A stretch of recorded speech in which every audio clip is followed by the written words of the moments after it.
from the ballpark of the Palm Beaches in West Palm Beach, Florida. Beautiful day for baseball today as the Houston Astros take on the Washington Nationals. Two teams that share the same stadium. Today, the Astros will be the home team. The Nationals won just one game all spring. The Astros will have Justin Verlander on the mound for his third spring appearance of the season. Hi, everybody, and welcome to another edition of Astros Spring Training Baseball. I'm Todd Callis alongside Jeff Blum and Blummer for the Houston Astros.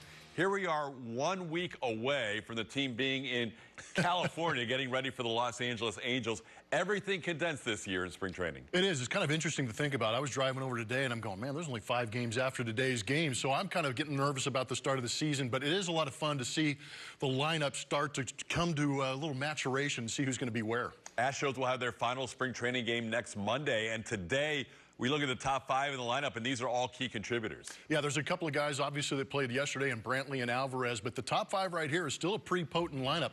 You always talk about pieces moving on in free agency, but there is plenty in this lineup out of that top 5, and then Brantley and Alvarez mixed in there to pick up for maybe if Pena's going to be the guy at the top. Yeah, the Astros are looking at Jeremy Pena right now at the top of the lineup. We'll talk more about that as the game goes along. It's the Astros and the Nationals. Julian Morales is in West Palm Beach. She'll have more on today's starter, Justin Verlander, right around the corner. We haven't seen JV in an AT&T Sportsnet game since opening day 2020. That is presented by Toyota. Let's go places. And by Whataburger. The honey barbecued chicken strip sandwich at Whataburger. It's an all-time favorite for a reason. Welcome back to West Palm Beach. The Astros taking on the Nationals on this beautiful day in Florida, going for their 6th consecutive win, and they have Justin Verlander out on the mound today, making his 3rd start this spring, going 2 2/3 scoreless in his last outing. Getting ready to pitch in a regular season game for the first time since 2020. Of course, undergoing Tommy John surgery in October of that same year. When will he pitch in a regular season game here? Well, that's the biggest question. And TK and Blemmer, before I toss it to you, the answer we got today from Dusty Baker that he's probably not getting the ball on opening day for the Astros in Anaheim. However, it won't be long after that. They just want to make sure he's strong and he stays healthy all season long for these Astros, TK. Thanks, Julia. And I agree in the sense that they are going to be a little more careful with Justin Verlander, even though he is a freak of an athlete who probably is more than prepared to go out there on opening day. But I think considering what we're seeing in spring is a good thing that he's developing and moving in the right direction to be healthy to start this season. And obviously they want him to contribute as much as he can. Yeah, we were doing the math coming into today's game as Justin Verlander faces Cesar Hernandez. And with opening day being 9 days away, it didn't add up that JV would be that starter on opening day because he wouldn't be going on 5 days or 4 days rest. He would have to shorten up one of his starts. So apparently he will not, probably not, is the way Dusty Baker termed it today when addressing the media, probably not get his 13th opening day start of his career as he faces Cesar Hernandez here.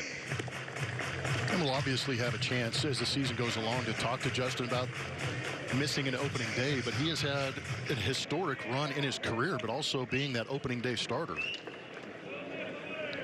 JV was the opening day starter in 2020, which would be, unfortunately, his only appearance in his 2-year deal for the Houston Astros in 2020 and 2021. Tommy John surgery, and now returning to the Astros, and he strikes out Cesar Hernandez, throwing all strikes to the first batter he faces today.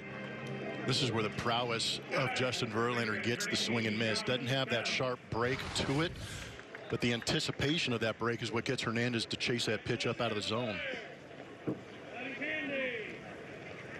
So the Astros were not committing to who might be the opening day starter. Framber Valdez did pitch yesterday, and that would put him in line, going every 5 days to potentially pitch the opener against Shohei Ohtani. The Angels have named their opening day starter, and it will be the reigning American League MVP Shohei Ohtani going for Los Angeles. Here's Josh Bell. Bell, the first baseman for the Nationals, batting in the 2 spot. Normally that 2 spot will be occupied by Juan Soto this year, but Soto not in the lineup today, so Josh Bell moves up.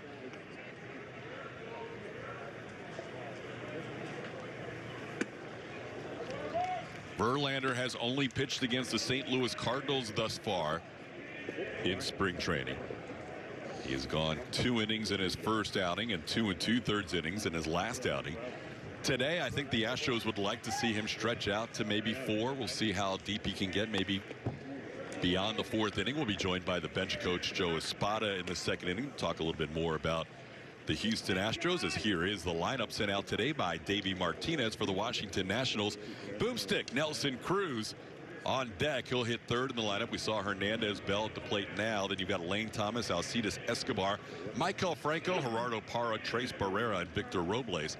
Pretty much close to the everyday lineup, with the exception of Keibert Ruiz behind the plate. He'll be the opening day catcher for the Nationals. And of course, Juan Soto will be in right field instead of Parra. So it'll probably be Hernandez, Soto, Cruz, Bell. That 2-3-4 with Juan Soto, Nelson Cruz, Josh Bell. That's pretty formidable.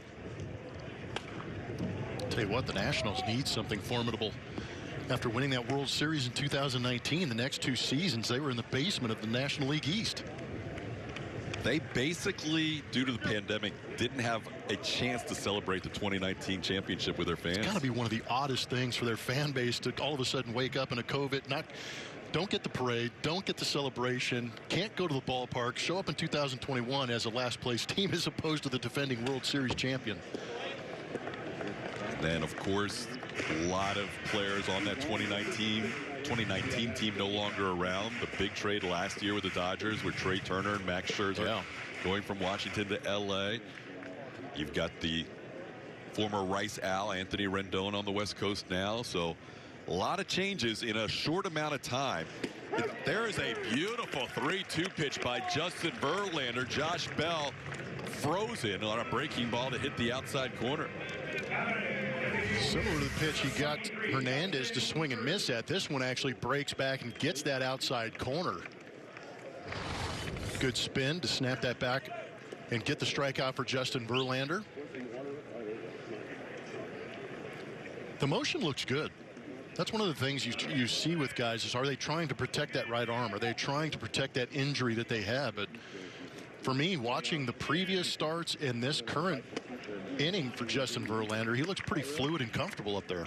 He looks like the JV that we saw for just dominate since 2017 in an Astros uniform. His numbers off the charts in his time with the Astros.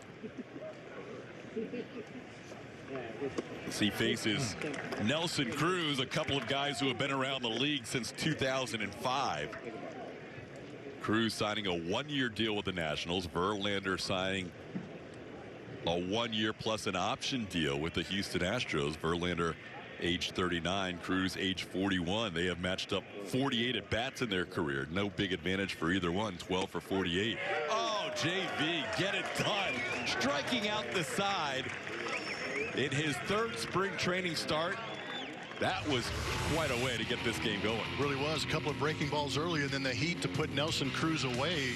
Another good matchup between 2 potential Hall of Famers. Jeremy Pena, the young shortstop, leading off, followed by Jose Altuve, set a career high in runs scored as a leadoff hitter last year.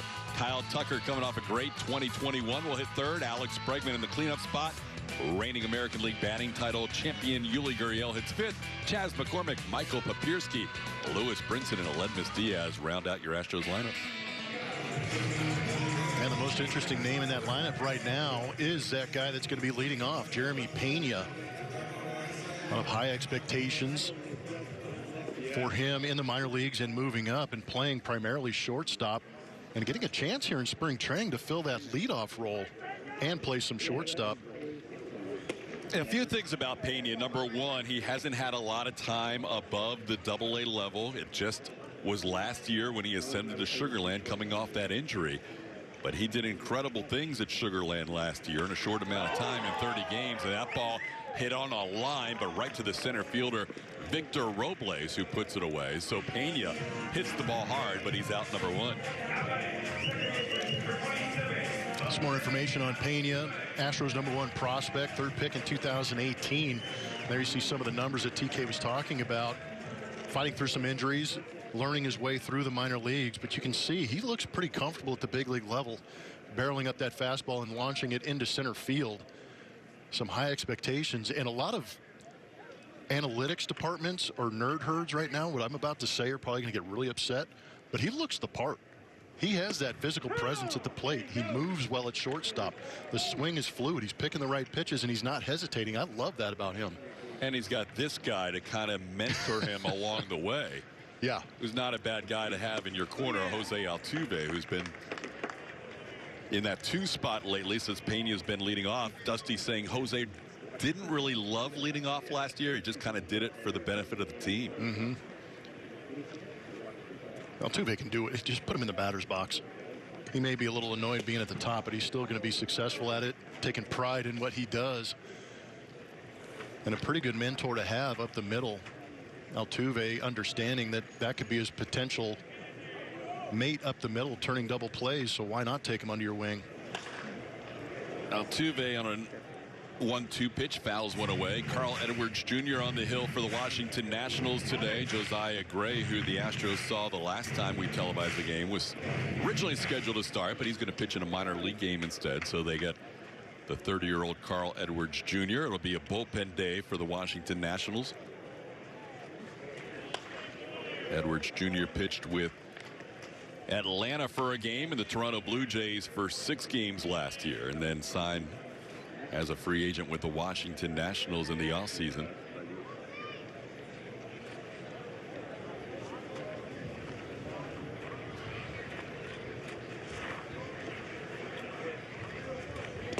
That one bounces down and away. It's 2-2.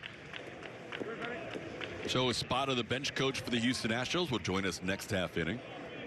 Along the way, we'll hear from the Hall of Famer Jeff Bagwell, and as always, Julia Morales on hand at West Palm Beach to gather interviews as players come out during the course of today's game.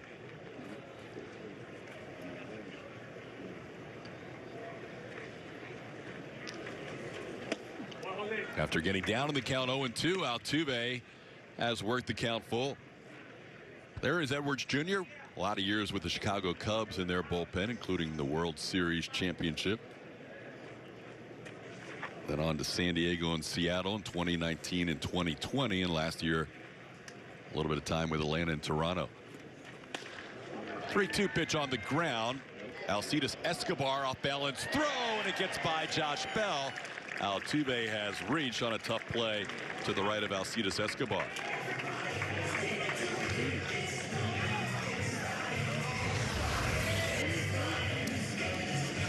Could go either way. Veteran shortstop with just that slight hesitation, and we know we've watched enough of Jose Altuve, even in spring training, with that hesitation usually ends up being a knock with that speed, putting pressure on defenses.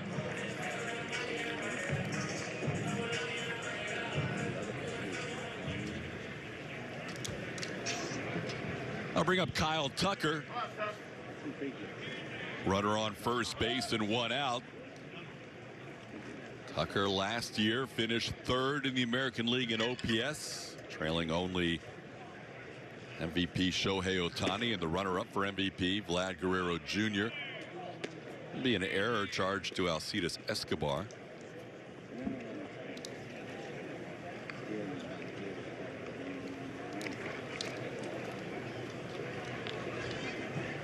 Tucker really came on a slow start last year. See the numbers: 3rd in slugging at .557, also 3rd in OPS at .917. This ball hit towards right center field, and making the play will be Robles for out number 2. Take a look at the defense for the Nationals. We've seen Robles make a couple of plays. In center, Lane Thomas is the left fielder. Gerardo Parra is in right. Maikel Franco and Alcides Escobar, left side of the infield. Cesar Hernandez and Josh Bell, the right side. That should be their opening day infield. Trace Pereira getting a start behind the plate. And getting the start today is reliever Carl Edwards Jr. Edwards Jr. has appeared in 206 major league games and has never made a start in a regular season game, but getting the start today. Here's Alex Bregman. Bregman looking forward to 2022 after that 19 season where he finished runner-up to Mike Trout and MVP. It has been a struggle staying healthy for the Astros third baseman. At no point last year, Blummer, did we really see Bregman allow himself to push it with his legs coming off those injuries to his hamstring and his quad. Yeah, that's no way to play a sport that you're playing every single day, is playing with the idea of trying to protect your body so that you can play that next day. So Alex was fighting through a lot last year, trying to limit his mobility at third base, his break out of the box, and really what gets lost too, the idea of hitting, you got to be on your legs quite a bit. You saw that affect him the last couple of years. That ball is a foul ball that Parra could not make the play on. Looked like he had a chance to make a nice sliding catch. He's a little frustrated he didn't come up with that one. Yeah, I think there's quicksand out there in right field. But getting back to Alex Bregman, you know, the hamstring issues, if that's bothering you, you're worried about your first step on defense. As a hitter, you're worried about that drive leg. Can I push off and get my body into this swing? And then what do I do once the ball is put in play? And then towards the end of last season, we heard all about the wrist injury that he eventually had surgery on. So all that adding up to hopefully, and maybe with spring training being pushed back, allowed him a couple of extra weeks to go ahead and be healthy. And he's gotten off to a great start in spring. Looks all right now. For a guy who plays the game the way Alex Bregman does, to not be able to push it had to be maddening for him every day. That's one of the toughest things, I think, for young players, is you want to go out there and play as hard as you can every single day. And granted, these guys do, but you also have to do it with a tempered mentality sometimes. But you're right in the sense that he was trying to do his best to stay on the field for the Astros and contribute as much as he could. But the only way he was able to stay in that lineup was to kind of temper things a little bit. And unfortunately, it affected the numbers, because 2019 is who Alex Bregman could be. That ball popped high in the air, playable on the infield. The second baseman Hernandez puts it away for the final out of the inning. Astros had one reach on an error, and we head to the second inning scoreless. Astros mini plans are the perfect way to come to the ballpark with the flexibility you want. Collect every bobblehead, see the biggest matchups, or start every weekend with Friday night fireworks. No matter what you do, there's a mini plan for you. Visit Astros.com/ticket plans to find your plan today. Back here in West Palm Beach, Justin Verlander off to a great start, striking out the side in the first, working here in the second. Talking to Jose Altuve, a veteran, a leader of this team, about his reaction when he found out that Justin Verlander had re-signed, would be a part of this group. He was very excited just for the presence on this team, especially in that pitching staff. They've seen firsthand just the impact he can have on this team and the staff, and it, you know, begins in that clubhouse, just him being around, spending time with the young arms and players around him. They're all watching him, guys. They're watching how he preps, how he works out, what he's doing to prepare for a lineup. They're watching and they're learning. So definitely someone the Astros can lean on for more than just the Hall of Fame resume and what he can do on the mound, TK. Yeah, he brings a lot to the table, and now, even though he didn't pitch last year, this is season number 6 with him in an Astros uniform, beginning with that 2017 trade from the Tigers where he grew up. It's amazing how time flies. Say that Justin Verlander's been around now for 6 years, and age 39, future Hall of Famer, active leader in wins and in strikeouts. He's up to 3,000 strikeouts in his career, and last full season we saw Justin Verlander, he was battling with his teammate Garrett Cole and won a Cy Young Award in 2019. We'll see at age 39 how many innings Justin can accumulate this year. One thing they didn't want to do this spring, as Lane Thomas fouls a pitch back, it's 1-2, is in any way, shape, or form make Justin feel like he was rushed to get to that opening day start. And I think that's part of the reason why he is not making that opening day start, or likely not to, based on what we heard today. Well, the only reason we're talking about Tommy John surgery and Justin Verlander was the abbreviated start to the COVID season in 2020. He rushed through that spring, that quote-unquote summer camp, spring training, whatever you want to call it, through in that opening day start, and had to have Tommy John surgery after it. So I think the idea is to protect that right arm as much as you can. Justin continuing to work. I don't think there was there was no anticipation that he wasn't going to work his tail off to get back in position. I think this guy's proven his worth and his work ethic over his career. But I think the idea is to protect that right arm a little bit. It's one thing to get through that regular season, but the Astros constantly have ideas of getting into the postseason. So how do you get the most out of Justin Verlander during the regular season, still have him available to do his job in the postseason too? I think that's going to be the biggest question mark. And Julia, talking about his presence in the clubhouse, there's a young right arm in the Astros organization who is keen to everything Verlander's doing. Hunter Brown basically mimicked the delivery and everything. So it's a value to have him in camp and actually have a top prospect like a Hunter Brown to be around Justin Verlander and learn arguably from one of the best. All he does is strike guys out. 4 batters, 4 strikeouts. Ron Culpa calling some strikes today. 3 in a row. Called third strikes. Verlander getting Lane Thomas to start the second.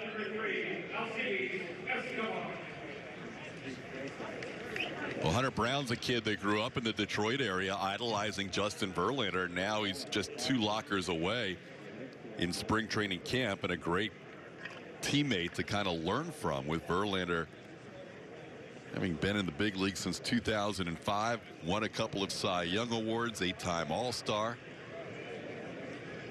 There was a point this offseason, because everything was kind of up in the air with Justin not pitching since opening day 2020, as Alcides Escobar misses a good slider down and away, where you're like, are the Astros going to even give him a qualifying offer? Yeah. Is anybody else going to be interested in signing him at that number? Well, not only did the Astros give him the qualifying offer, but they came back to sign him to a 2-year deal. It's a base salary for 2022 and then a player option for 2023 based on him pitching 130 or more innings in 2022. But he did that little tryout session for a lot of major league teams and basically was the old JV in that session in Florida, and had a lot of teams interested, including his own Houston Astros team. Ooh. Stuff looks good, Blubber. Good curveball, yeah. Yeah, I think that workout was, we call that the Visine workout. That was just eyewash. That was just going out there proving the world. That was a little showcase going, yeah, I still got it. And the Astros jumped on it for obvious reasons. 1-2 pitch sent in the air. Shallow right center field. Kyle Tucker will take charge and put it away for out number 2. Well, with the short spring training, challenges for all pitchers, not just Justin Verlander. And here's Astros pitching coach Josh Miller talking about that. It's all new to us, too. You know, we kind of did this in 2020 after the summer camp, kind of short start up for the COVID-shortened season. You know, not much game action for all of our pitchers that they're used to, that they can build that load going into the season. So I would expect starting pitchers to work a little bit less at the start. I would expect relief pitchers to not be as available as many games as they would in a normal season. So, you know, if you see, you know, Ryan Presley closes out game 1 in Anaheim on the 7th, and we have another save situation the next day, I wouldn't automatically assume that he'd get the ball. It might go to somebody else like Hector Neris or Ryan Stanek or somebody else in the bullpen that maybe didn't pitch that first game. So there you go, Josh Miller explaining how the shortened spring could impact not just Justin Verlander, but the bullpen as well, as Michael Franco takes a pitch down and in for a ball. It's 2-1. Right now, if Verlander goes every 5 days, he would be in line to pitch that second game of the season with one more spring training start on Sunday. This ball hooked down the line, and this is going to be foul down the left field line. So we'll see how it plays out, but they don't want to rush JV. He will get a couple of starts on that road trip. And then the Astros fans can see him in uniform at Minute Maid Park after that 3-city road trip, which goes Los Angeles and then Arizona and then Seattle to start the season. 5 of 6 batters have been punched out by Verlander. The last 4 called third strikes. Looks good. Delivery is nice and fluid. Ball jumping out of the right hand and working well with Papirski. Pleased to be joined by the Houston Astros bench coach, Joe Espada. Joe, we'll look forward to seeing you later in the week when Blummer and I head down there. But first of all, we just blinked and we thought we were back in 2019. Justin Verlander looks like his Cy Young self today. Yes, he does. His fastball, powerful, but also his sliders and fastball counts. Just showing his ability to pitch and not give in, and he's been really good. He looks strong. He looks determined. He looks like the old JV that we accustomed watching through the last couple of years. This is a veteran ball club now, and you have the veteran Justin Verlander. How important is it for this ball club to grow and have these veterans to lean on for some of these young kids who are coming up? You said it, Blummer. You know, that's huge. Not only his performance, but also the conversations that I already see him having with Garcia and Valdez and Urquidy. Just that influence, that veteran influence, and also knowing that, you know, we got that big horse taking the ball every 5 days really makes those young kids know that they don't have to do it every day out there. You know, just lean on the veteran, lean on him, lean on some of the veterans that we also have in the pen. But right now, having him back has been awesome. You mentioned lean in another context with JV, but this guy at the plate came in super lean. Yuli Gurriel, all he's doing is hitting home runs and leading the team in every spring category off of his batting title. What have you seen from Yuli? If it wasn't for him, it would be 0-8 in spring training. He has carried the team. You know, he just looks good, man. You know, strong. You know, his work is so good. He's disciplined at the plate. That's something that he did so well last year. We all know that his ability to get the barrel to the ball, but also not chasing as much, knowing his strengths and weaknesses. And you know, Yuli, it's like a nice bottle of wine. You know, the longer you let it sit, the better he gets. You should know something about a bottle of wine. But talking about Yuli, and you being the infield guru for this ball club, how much fun was it to watch Yuli go through the year that he had and mature from a third baseman to a first baseman and win that Gold Glove that he deserved, maybe even last year? You know, both him and Carlos, man. That was one of our goals. You know, every year trying to win a Gold Glove. You know, we value the team concept of team defense, and we understand how important it is. But they also have their individual goals, and that was one of them. And just watch both of them last year finally getting one. It was very satisfying both for him and also for myself, because we have put so much work. And but also, you know, he's not content. He knows that he needs to continue to work hard on his defense. He knows what he means when he's out there. He's work around the bag. It's great, and you know, he does it. He comes out here every single day. He works so hard at it that I'm like, dude, you're 38, you're 39 years old. I was like, Joe, I can't stop doing it, man. I want to be good. I want to be great every day. So. Fly out to center field on the bat of Chas McCormick. Tanner Rainey with a couple. That was a good swing. That was a good swing. Tanner Rainey, couple of quick outs. We saw a good swing from Jeremy Pena's first time up, even though it resulted in an out. And you guys have gone with Jeremy as the leadoff hitter for a few games this spring. Is that a possibility opening day? You know, I think that's something that Dusty is thinking about. Really want to get him at the top of the lineup and just kind of build some confidence through the spring and just see where it goes, see if it evolves into something that we'll do for the season. But so far, he's been good. He's been good on both sides of the ball. His work has been great. Calm, you know, he just not overwhelmed by anything. So far, he's been really, really good. Yeah, this is our first chance to get our eyes on Jeremy Pena, and he looks the part when he's digging into the box. Talk to us a little bit about his movement at short and how well is he working with Altuve on those double plays and some of the situations with the shift. You know, he's dynamic. He's explosive, both at the plate and defensively. You're really going to see like a quick twitch type of player. And he's been taking, you know, he works obviously every single day with Jose. We take double plays at least 10, 15 every single day. He does display some different arm angles that Jose is not used to having from short. Carlo was more a three-quarter. Jeremy can drop down and get some feeds from a very low angle, especially on on those double plays. So we're just creating situations during our mass fungos just to expose him and expose Jose to some of those different arm angles that he's going to get from Jeremy from that side. Michael Papierski, the batter, with a 3-1 count. Joe Espada joining us from the dugout. Astros bench coach. Joe, so instrumental in coordinating spring training. Everything's reduced this year. We've talked about that already in our first two spring training telecasts. What's the ideal time for spring training? It's probably a little bit longer than what you have this year, right?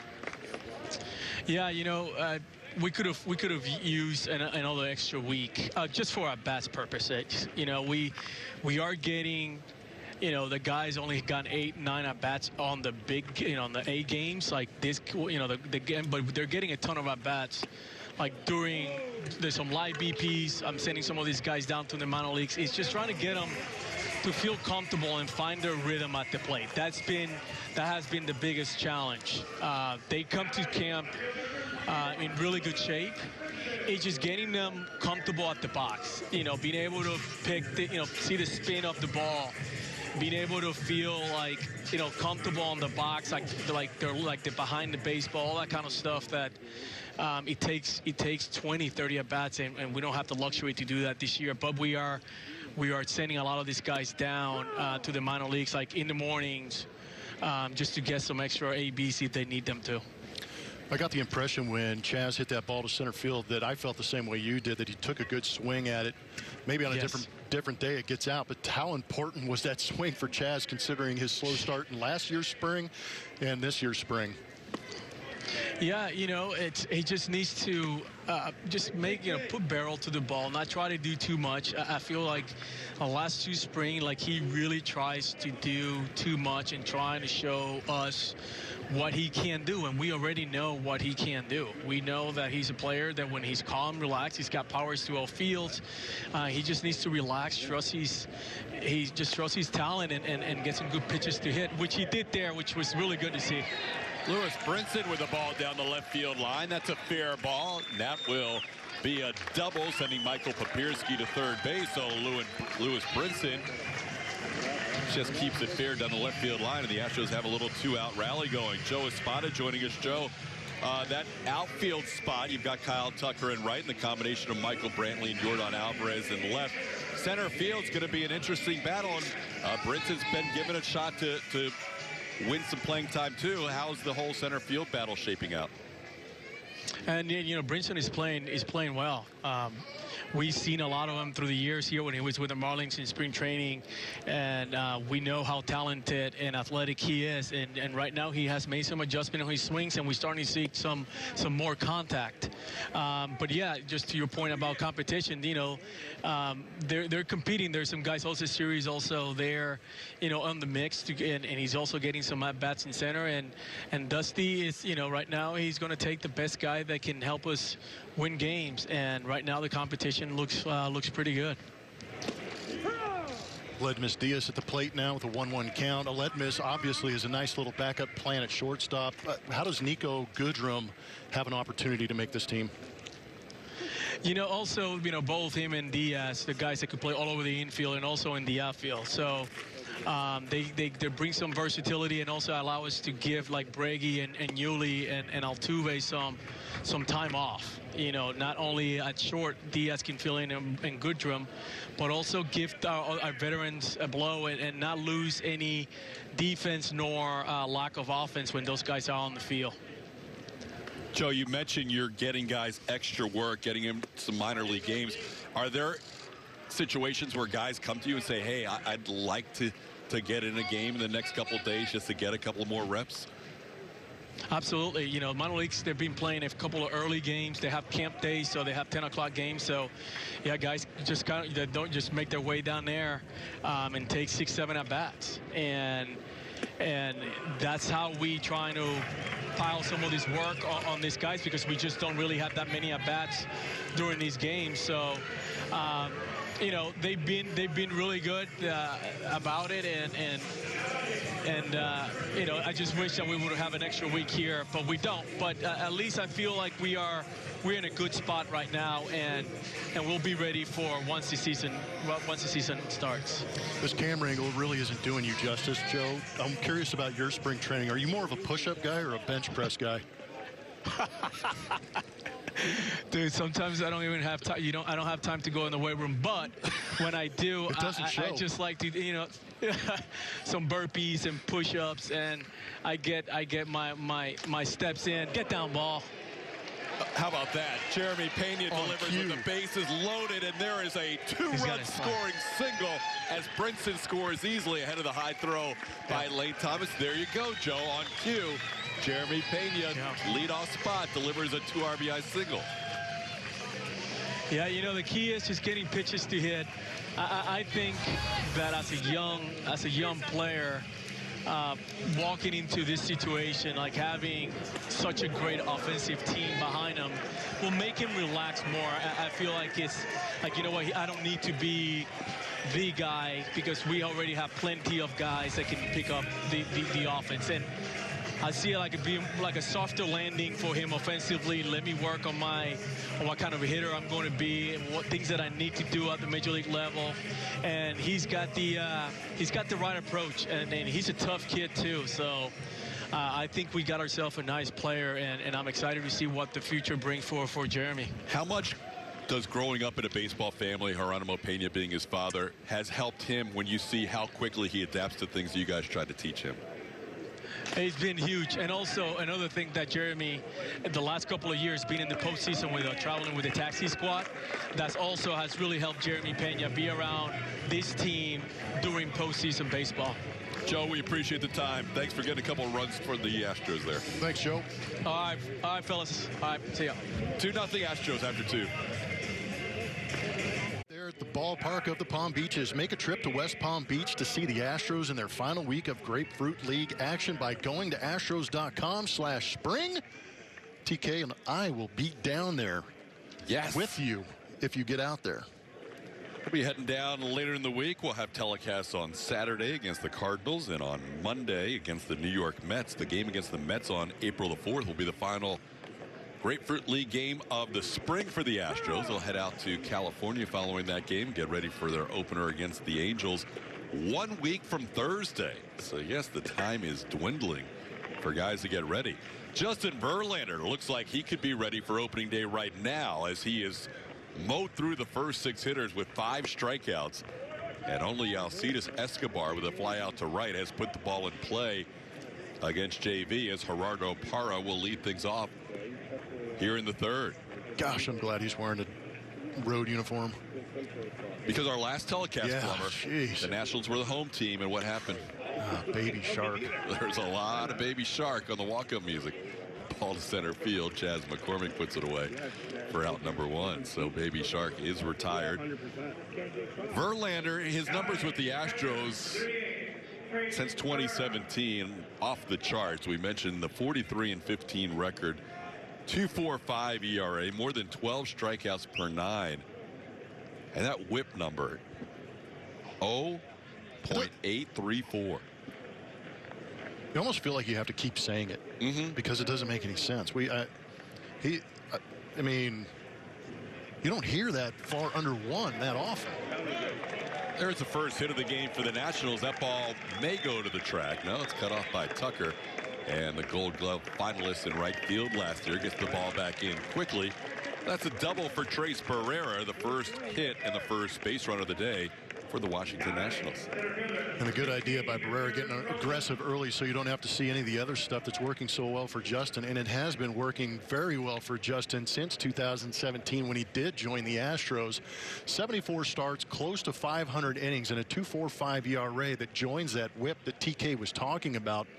And it's just interesting, those last couple of years with Detroit, everybody said maybe this is where it starts to regress, maybe this is where it starts to decline. We can jettison him, getting something in return. He's only gotten better. That's what's amazing about Justin Verlander in that blue and orange that you see him wearing with the Astros, is he's gotten consistently better and really embraced being right back at the top of the rotation. It is hard to believe 6 years now. 6 years. Capped off that Cy Young Award season with a game in which he reached 300 strikeouts. Victor Robles takes a pitch outside for a ball. It's 2-0.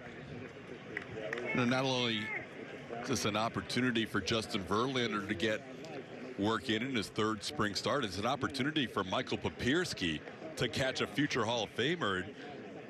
We may hear from Papierski later on in this broadcast, but that has to be a thrill for a young kid who's never played at the major league level. There's a called strike. It's 2-1. Yeah, just go out there and catch a future Hall of Famer and right now the ace of your staff. It is very unique that Papierski's able to do that. He looks like he's enjoying it. Everything we've heard about Mike Papierski has been a defensive specialist.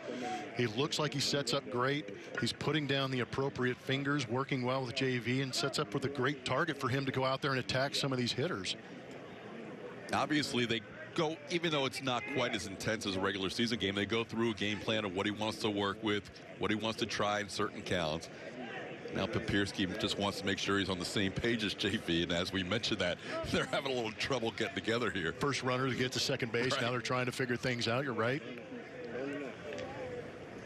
Well, you mentioned JV getting better with age. The whip of 0.902 in 2018 was his career best, and then the next year he topped that in his Cy Young season, 0.803, and his strikeouts per 9 have gone up as he's getting later in his career.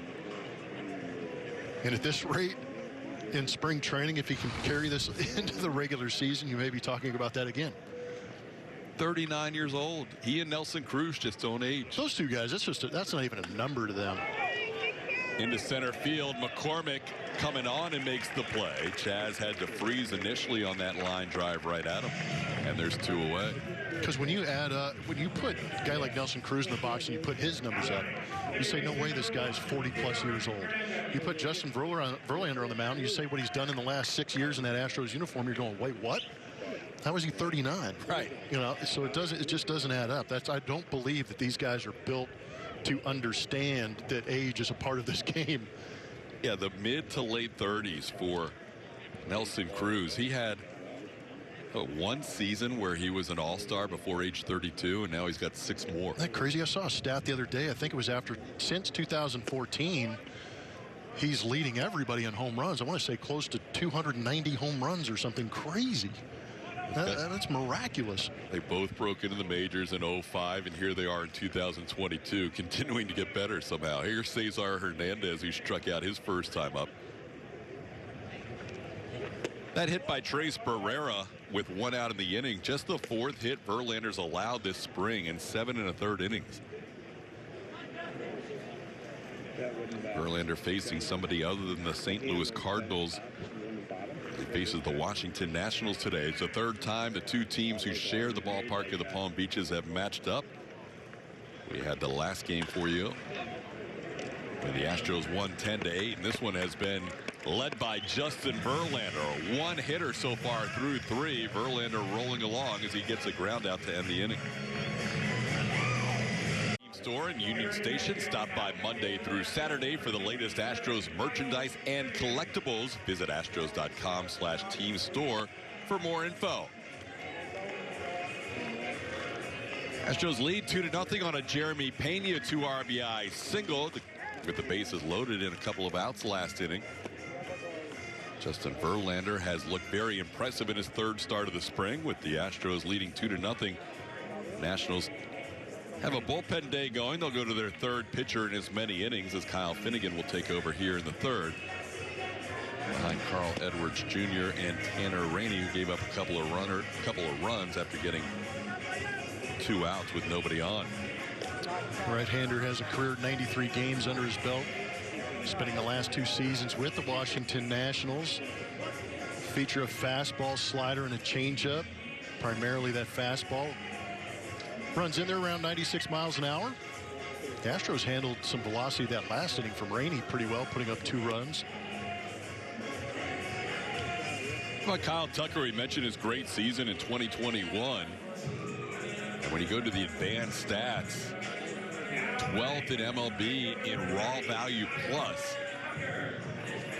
Contact plus, discipline plus, VIP plus. Ball in play number way up there, 148.2. Yeah, those are great numbers, and hopefully you see them throughout the course of the season. It takes a lot of the normal statistics and mixes in the value of each pitch, values whether or not they chase, how well they stay inside the zone, and obviously the contact numbers. And the major league average is at 100, so Kyle Tucker's raw being at 155 puts him in 12th as far as that value is concerned. 25 years old, just hitting his stride. Mentioned he really deserved a little more love than he got in the MVP voting last year when he had just one 10th place vote. A guy who finished third in OPS in the AL and was a Gold Glove finalist in right field and ran the base as well. But the definition of what we were showing you earlier about raw value plus is that it assigns a value, what you were talking about, Plummer, to the outcome of each pitch. Yeah, if a guy scores up a pitch on a 2-strike count that is a really good pitch, you get a little more value for that, and obviously the outcome is going to help out with those standard numbers being mixed in there. But you can see, instead of waiting for the conclusion, it can go pitch by pitch and staying inside the zone, laying off some pitches. Just a lot more fun. Another way to evaluate these guys, and I think it gives them a little bit more of a truer, maybe a more true idea of how good these guys actually are, because you start to involve not just the outcome, but when did the outcome happen? Was the shift being played against them? Were they able to manipulate through that? So we'll kind of play with that throughout the course of the season. The BIP plus is ball and play plus, and it basically shows how much damage a guy does when a ball is put in play. And even though Kyle Tucker struggled earlier in the season last year, there were some cases where we were showing you his numbers should be better, that he was hitting some bad luck, and eventually those numbers would come around in the second half and even from May on. That was one of the craziest things I think that I've seen, as far as a guy not actually having the traditional numbers to back up what we were seeing with our eyes. But that's when you start to add in the contact rates and the barrel rates. And Kyle Tucker was in the top 10 with exit velocities and barrel rates, but he didn't have the batting average or the slugging percentage to go with it. Similar to situations like this where he's hitting into the shift, but good hustle gets him that on-base percentage to go up. You know what? I like that you said that, because here's a spring training game. Kyle Tucker plays right into the idea. No, but Kyle Tucker is going to be in the lineup every day. He knows that. He's not trying to make the team, but as soon as he hit that ball, instead of getting frustrated at hitting one in the shift, he busted it down the line and earned himself possibly a hit, or we'll see if they rule it a hit or an error, but he did earn himself a bag getting on base. As soon as he hits this ball, instead of sulking, he is down the line in a heartbeat. And you know what is great about that too? It's just the idea that his head is down and he's hustling. There's many ways to take out your anger when you roll over a ground ball. You can either pout and run to first, come back, snap your bat, or you can just put the bat down, hustle your brains out. Maybe you get a knock or force the scorekeeper to give you that hit. But that's one thing about Kyle Tucker that we probably don't talk about often enough, is his speed. I mean, he's a sneaky burner out there on the base paths and able to stretch these into base hits. There he is using it. Just a slight little hiccup out there in shallow right field. Should be a hit. I think if the second baseman's playing a shallow right field and he bobbles, it's a hit.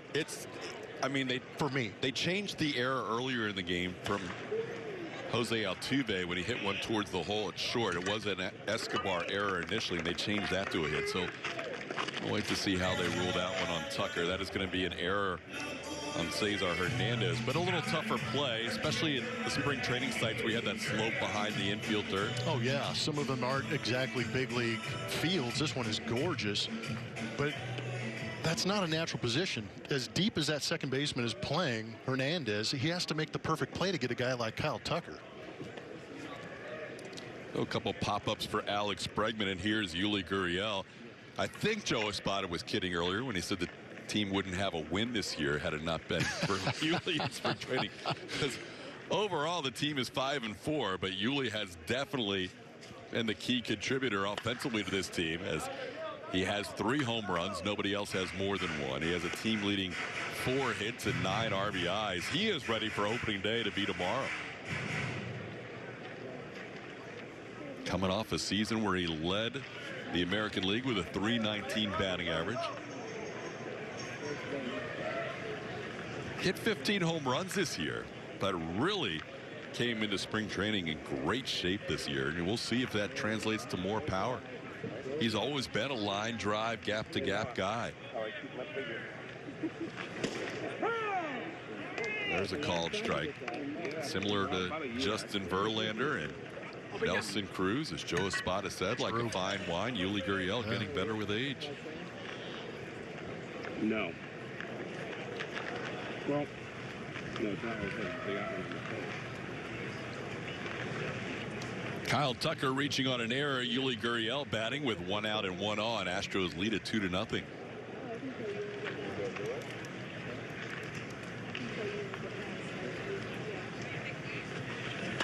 A ball sharply hit, diving stop, Escobar.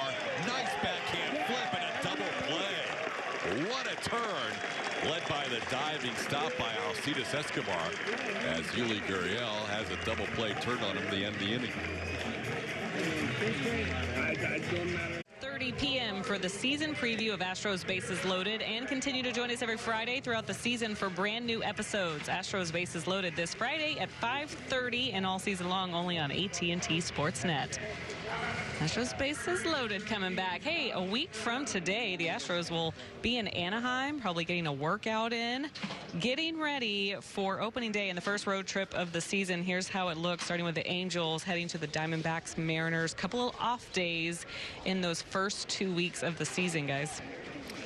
Yeah, and early in the year where arms aren't necessarily stretched out, off days aren't a bad thing. This is going to be a packed schedule. Gosh, yeah. In 2022, the Astros and all of Major League Baseball losing the first week of the season.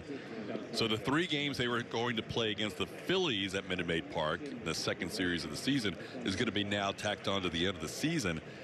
And the 3 games they're going to play against the Yankees to start the year are all going to be made up during off days. One of them cutting into the All-Star break, a day-night doubleheader, and the other one at the end of a full week in New York City, taking on the Mets and the Yankees back-to-back. Yeah, I think that's why we heard Josh Miller, the pitching coach of the Astros, talking about how they're going to try and protect these guys. And early on, like you said, hopefully a couple more days off early on can help these guys maintain what they're trying to start with. You've even heard about some organizations going with a 6-man rotation to try and see if they can stretch it out in that sense and protect these guys with an extra day off built into the rotation as opposed to being built into the schedule.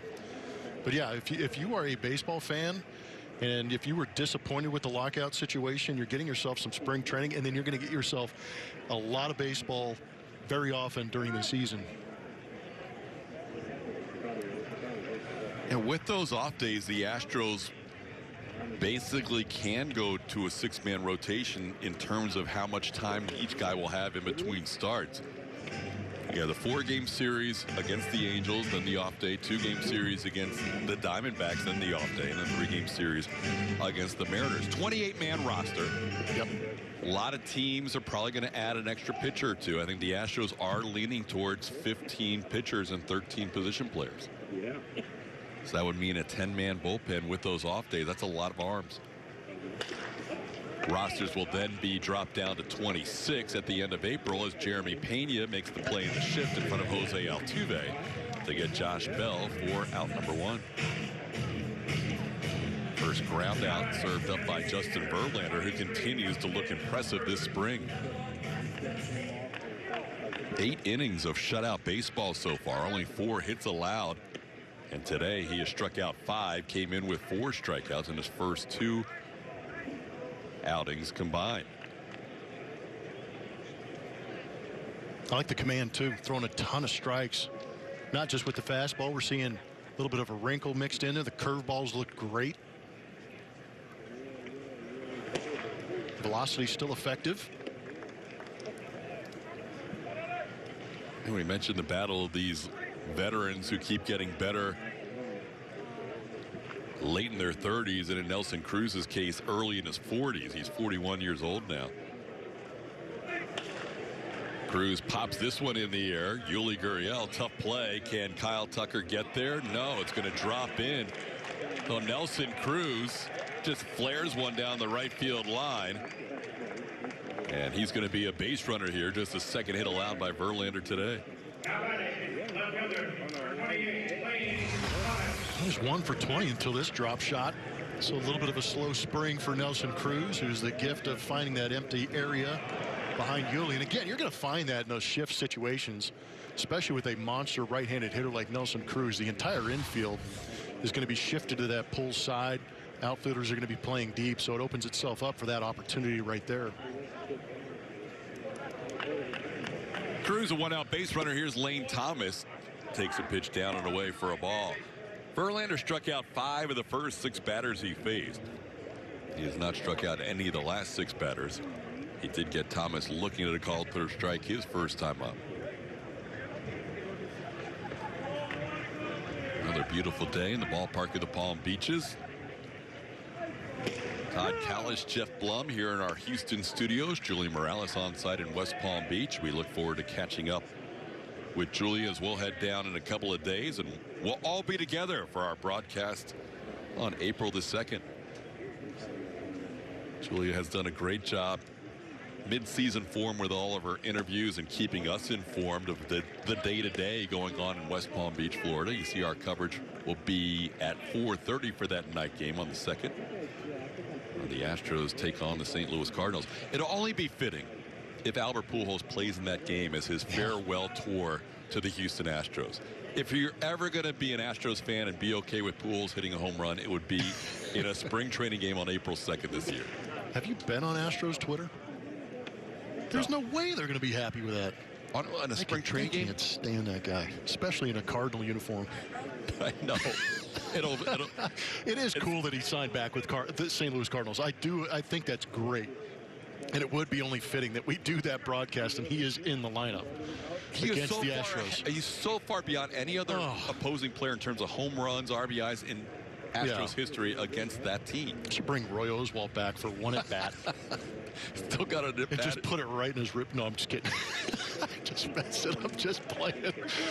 As things come full circle, the love affair between St. Louis and Albert Pujols, it's kind of fitting that he goes out in a Cardinals uniform.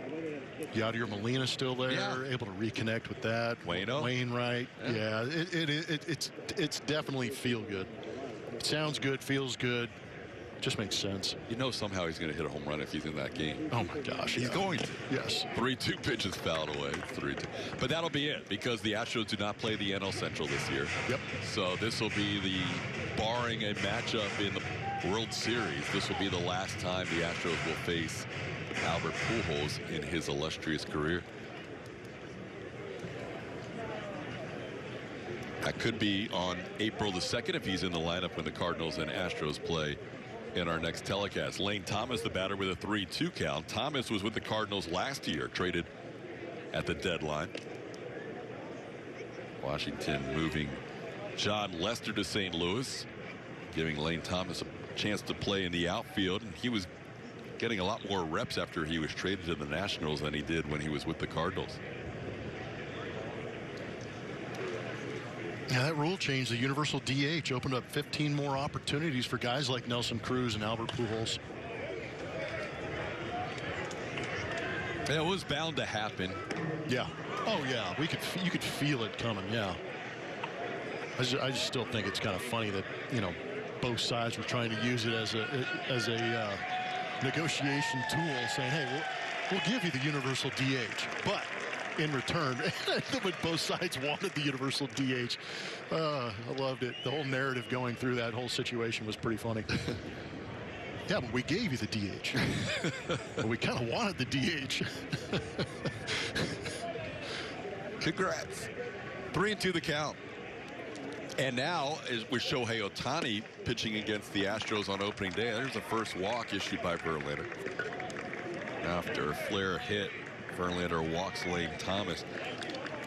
There's basically a rule that's going to impact Shohei Ohtani more than anybody else in baseball, in that we saw last year, for the first time all season, Joe Madden move Shohei Ohtani from the pitching mound as a starter late in the game to the outfield. And he did that a few times during the course of the year, but in Minute Maid Park was the first time he did that because Ohtani was 2 up in the next inning, and he didn't want to miss out of his at-bat after leaving the game as a pitcher. Now, the pitcher will be treated as the DH in the days that pitcher starts, which will probably be just one guy, Shohei Ohtani. Yep. And it's definitely the Shohei rule. That's why it's there. But I love the fact that it possibly encourages maybe a player in the future to be able to move into that same role. But how good are you if they actually make a rule change to accommodate you being in more games? It's a credit to Shohei. I think it's a credit to Joe Madden also. Doing a great job of using Shohei Ohtani. There are a number of rules that are going to be tested out at the minor league level. That might be an understatement. Plethora? Yes. Okay. Would you say a plethora of? Yes. Alcides Escobar the batter, 2 on 1 out. One of those rules that they're going to look at in a minor league is the possibility to encourage starters to go longer. They initially said if a starter is in the game, then you can have a DH, and then once the starter comes out of the game, the DH is forfeited. Now they're saying if a starter goes at least 5 innings, then you keep the DH for the entire game. If he doesn't go 5 innings, then you play straight up old school National League Baseball. I don't know if that'll ever make its way to the major league level. That was a very impressive 1-2-3 strikeout for Justin Verlander, getting Alcides Escobar to fish for strike number 3. Yeah, he exposed him on the first slider away, getting the swing and miss, and then he just continued to creep off that outside corner, and Escobar could not give up on it, just kept chasing it out there until he eventually got the swing and miss. That's the beauty of Justin Verlander. Even with runners on, that swing and miss ability gets him out of some tough situations. His last start, he went 2 2/3. Dusty Baker came to get the ball from him after he had reached the 50 pitch limit. JV tried to talk his way into getting that final out of the third to no avail. Now he's at 60 pitches. Maybe a threshold to come back out next inning. We'll see. It depends on if he gets Maikel Franco here in short order, as he's at 60 pitches with 2 on and 2 outs. Either way, it's been an impressive third start for Justin Verlander. Just vintage JV, getting ahead of counts. Truly is. Working off the plate when he gets ahead of the count. This ball sent in the air to center field, playable for Chas McCormick. Justin Verlander, 4 shutout innings, allowing a couple of hits in 4 innings, including that flare hit by Cruz this inning. Presented by Shoppish John Deere. The build it, price it, own it tool exclusively at Shoppish. All things John Deere. Back at the ballpark of the Palm Beaches, absolutely gorgeous day in West Palm Beach, Florida. 2-0 Astros as they bat in the bottom half of the 4th inning. Chas McCormick, who had a good at bat his first time up, sending one to the wall in center field, will lead things off for the Astros here in the 4th. They'll face another new pitcher for the Washington Nationals. It has been a bullpen day, 1 inning each. Carl Edwards Jr., Tanner Rainey, Kyle Finnegan, and now Patrick Murphy. A couple of seasons with the Toronto Blue Jays before coming over to the Washington Nationals. Another flamethrower, averaging 97 miles an hour on that fastball. We'll go to that curveball and the occasional rare changeup.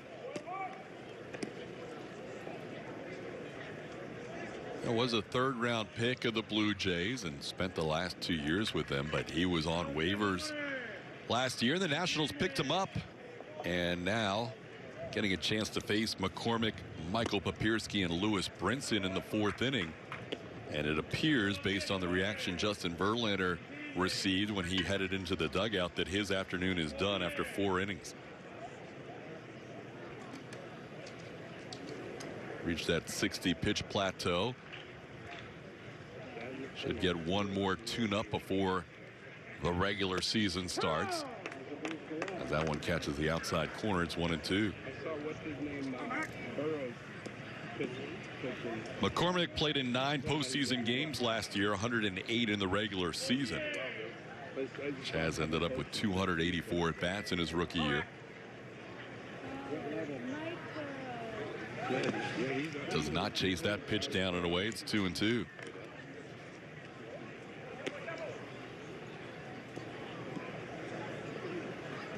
Been an interesting start to this spring for Chas McCormick. So far 0 for 10 with 7 strikeouts. Talked to Joe Espada in the top of that 2nd inning. Bottom of that 2nd inning. He mentioned just get the barrel to the baseball right now in spring. Get those legs under you. Get that good feeling off the bat. Carry that into spring training.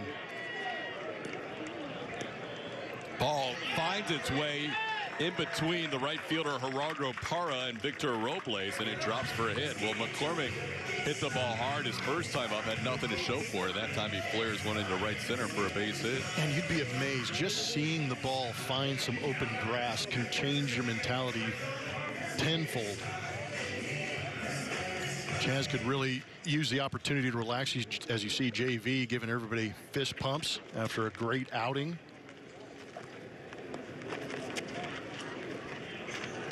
first hit is a big hit. Oh, my gosh, yeah. Especially with the spring training ending in less than a week. Yeah, these abbreviated springs, you really want to get those base hits out of the way and get that feel, get that timing.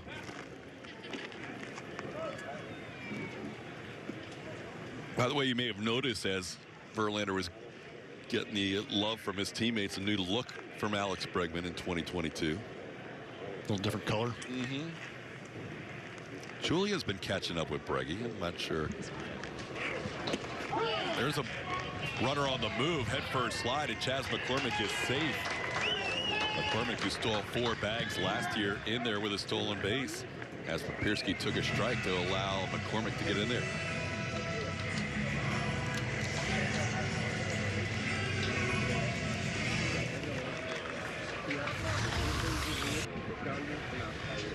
Pretty good jump by Chas. So we're going to welcome in Julia. Julia, you've talked to Alex. He's got a new look going. How's Alex Bregman been in 2022 spring? Are you talking about the hair color? Yeah. Yeah. He does have that going.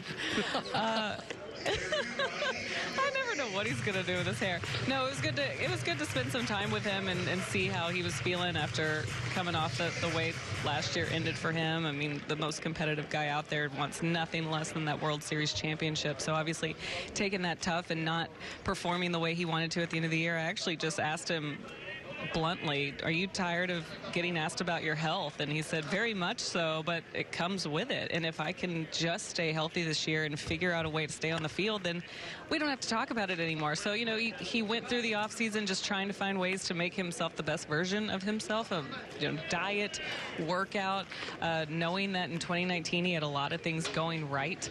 It was all kind of put together well for him. I also found it interesting, though, talking to Troy Snicker and some other guys about him. He's not really looking back to try to emulate or do what he was doing in 2019. That is in the past. So this is a guy that's just kind of moving forward, trying to find things that work for him right now. But he's feeling good here in spring. Papierski has his bat shattered. That is going to be a tough play, and Papierski out at first base, but on the play, McCormick moves to third. Michael Frankel was dodging pieces of that bat that were flying around the infield, and there's one away.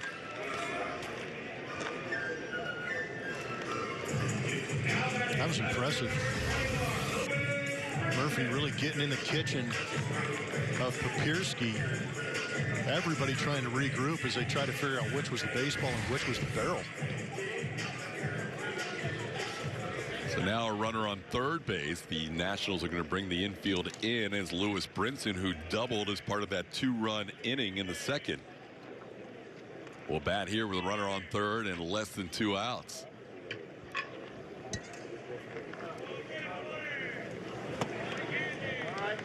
Brinson, who spent the last 4 years in a Miami Marlins uniform, was always one of their highly touted prospects since coming over from the Milwaukee Brewers.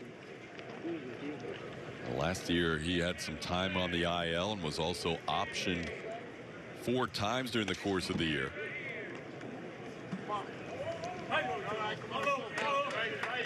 Down in the count here, 0-2. This is an at-bat for a guy trying to win a spot on the Astros roster where he is just trying to put the ball in play, make something happen. Strikeouts have been an issue for Brinson.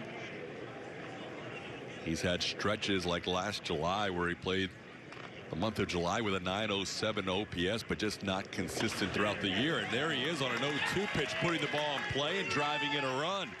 Lewis Brinson 2 for 2 today, makes it a 3-0 game with that RBI single. Got down on his legs, go down and get that breaking ball. One thing we heard early on from Dusty Baker about Lewis Brinson is cutting down on that breaking ball. Because this guy, when he is in the box, he's an Adonis. He's about 6'5", 220, and a very good athlete. But it's just a matter of getting to the bat, to the baseball, and avoiding the strikeout and the swing and miss. And you can see getting a tough pitch and putting it in left field for that base hit and RBI. Pretty good swing. Here's Aledmys Diaz, who walked his first time up.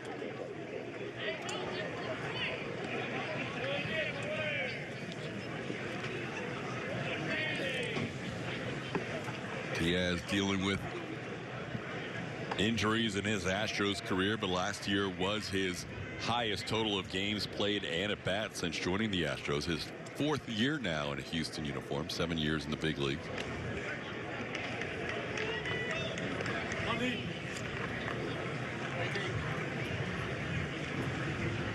Daniel Edmonds should be the main contributor off the bench in the infield, backing up every position. Can also play a little outfield as well.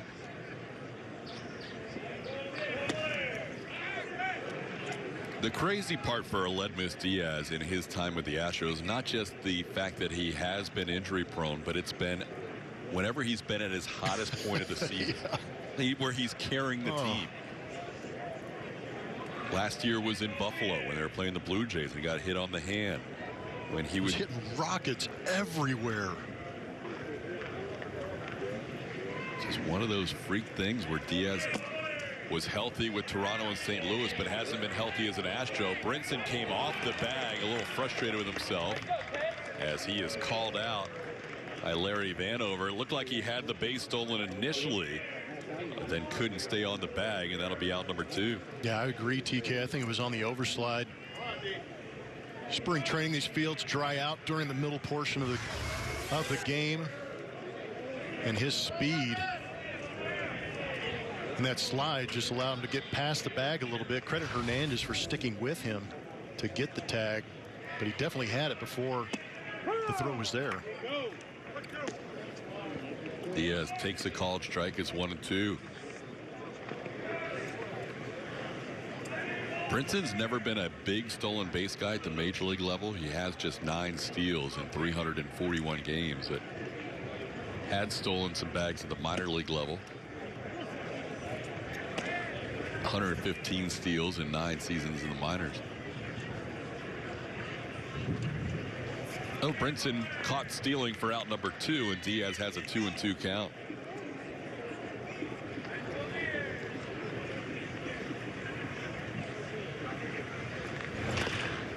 That one on the ground toward third. One big hop for Maikel Franco, and that'll do it for the Astros in inning number 4. RBI by Lewis Brinson adds to the lead. It's 3-0 Houston. Video highlights, live pitch by pitch, breaking news, player updates, stat leaderboards, and more. Astros lead 3-0 from the ballpark of the Palm Beaches. Nationals have only won 1 game all year. That was a game they won against the Astros a week ago Sunday when Dusty Baker's son Darren Baker presented the lineup card and ended up driving in the game-winning run for the lone Nationals spring training win of the year. Brandon Bielak takes over for the Houston Astros after Justin Verlander's 4 stellar innings. Right-hander Brandon Bielak. Last time we saw him was on our last broadcast back on the 24th. Went a couple of innings, gave up 6 hits, 4 earned runs, had a couple of strikeouts in there. As you see his numbers for his 2021 season in 28 games, had a couple of starts, throwing 50 innings.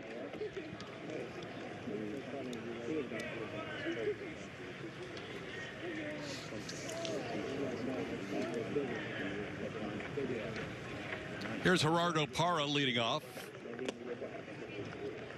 Takes a pitch down and in for a ball. 1-0. Bielak in competition for one of the long men in the bullpen for the Astros. Guy that can come out of the pen and give you multiple innings. Will face the bottom third of the Washington Nationals lineup. Astros expect to see, in addition to Bielak and Verlander today, Pedro Baez should get some work. Ryan Stanek expected to get in there. So Josh James and Hector Neris could be in the game today as well. Astros only need 5 bullpen innings with Verlander going 4. We saw Bielak get the start in our last telecast. Got hit around a little bit by the Nationals, who were very aggressive against him. He only threw 22 pitches in 2 innings of work and allowed 6 hits and 4 earned runs. They were jumping on that fastball early. There's a strike at the top of the zone. 2-2 to Parra. Parra in his return to the Washington Nationals. 34-year-old. Back to the Nationals last year after becoming Part of their world championship team in 2019. One of the fan favors. This ball looped towards the netting. Brinson says, I caught that off the bounce. Doesn't count. Third base umpire Lance Barksdale said, nope. Hey, try. Soon, maybe. Who knows? They're probably trying it in a minor league stadium somewhere. There probably is a new league. Rob Manfred just made a note. What's that one independent team I think that is allowing fans? Oh, the Savannah Bananas. Yeah, they're making plays in the stands on guys. Look at you knowing that. Got a lot of time on my hands, TK. Well, we won't soon. I know. We have had a lot of time lately. That's right. So in those independent league games, a fan can catch a foul ball and the guy's out, apparently. Yeah, I actually just saw a video of that the other day. Yeah, there is not much that you cannot do in any of those games that I'm seeing. I mean, uniforms are optional. Uniforms are optional. If Eric Burns is running the team, you know it's going to be off the hook. Oh, boy. Yeah. That's all you have to say. Yep. 2-2 pitch. Foul back, stays 2-2. Parra started his career with the Diamondbacks. Also played with Milwaukee, Baltimore, Colorado, and San Francisco, in addition to his time with the Nationals, 53 games with Washington last year.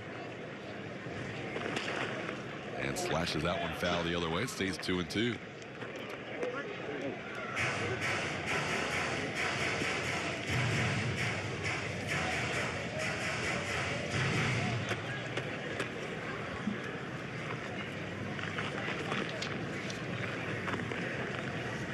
Pelak's second appearance of the spring. We saw the other one on AT&T Sportsnet. And Parra continues to go the other way. You can see Brinson is way over in the left field line.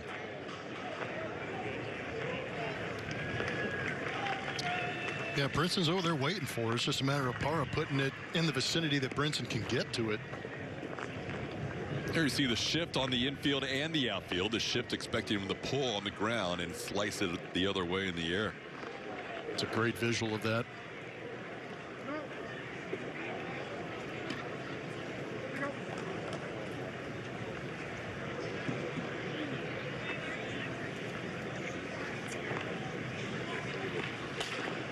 That ball is in the air the other way, and even though he is shaded towards the line and shallow, it falls in front of Lewis Brinson, so Parra ends up with a base hit.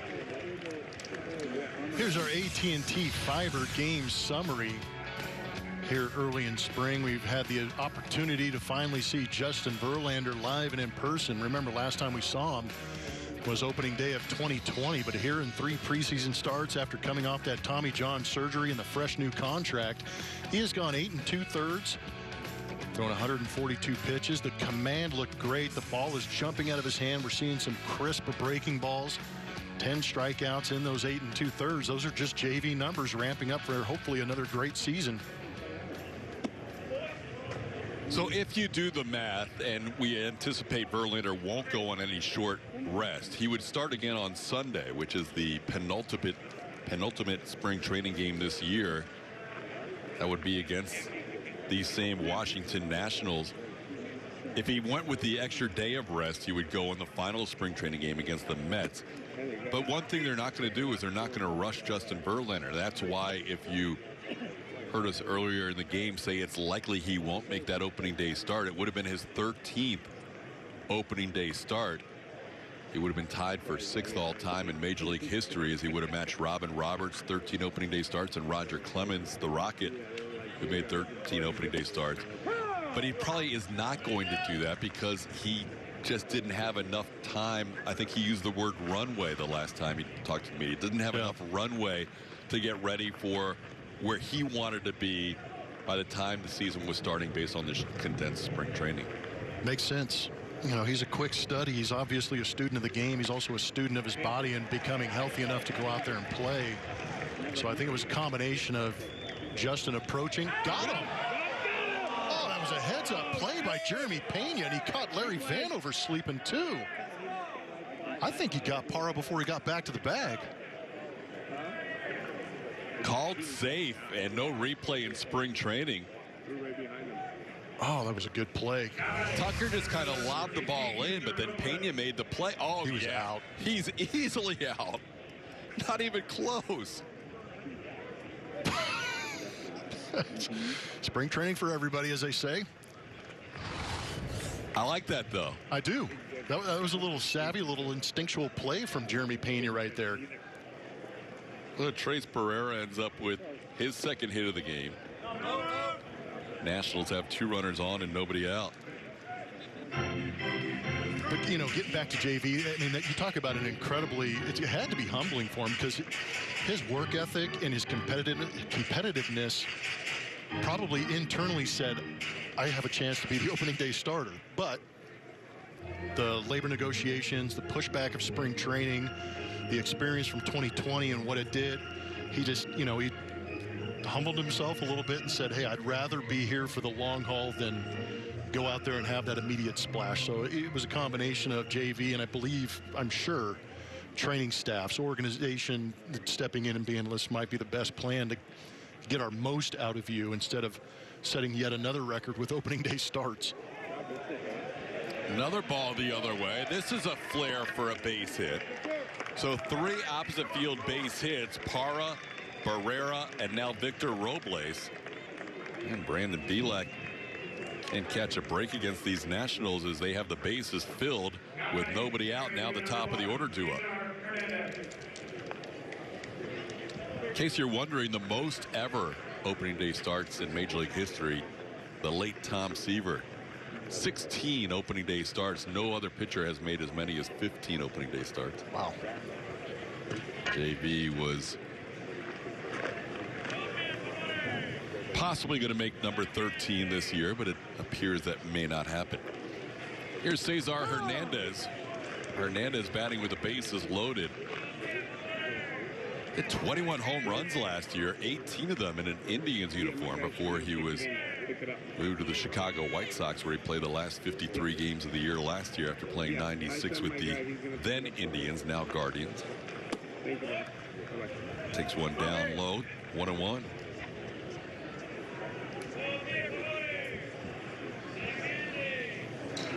Parra on third, Barrera on second, Robles on first. The Nationals with more hits this inning than they had in 4 innings against Justin Verlander. Good pitch there on a slider down and in. It's 1-2.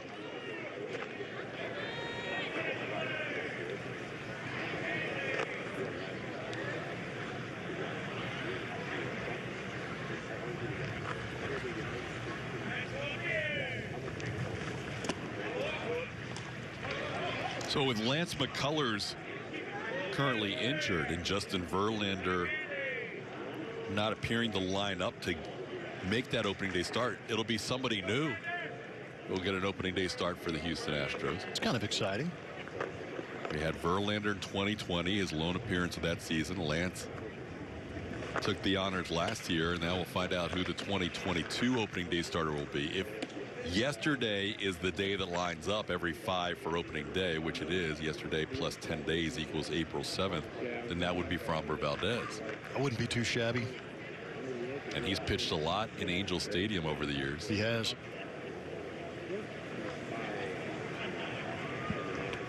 Have they announced for the Angels yet? Just Shohei already? They have announced. They announced it when he got the MVP trophy last year? They waited until his second spring outing. And they said he will be opening day pitcher and raking in the lineup somewhere. Yes.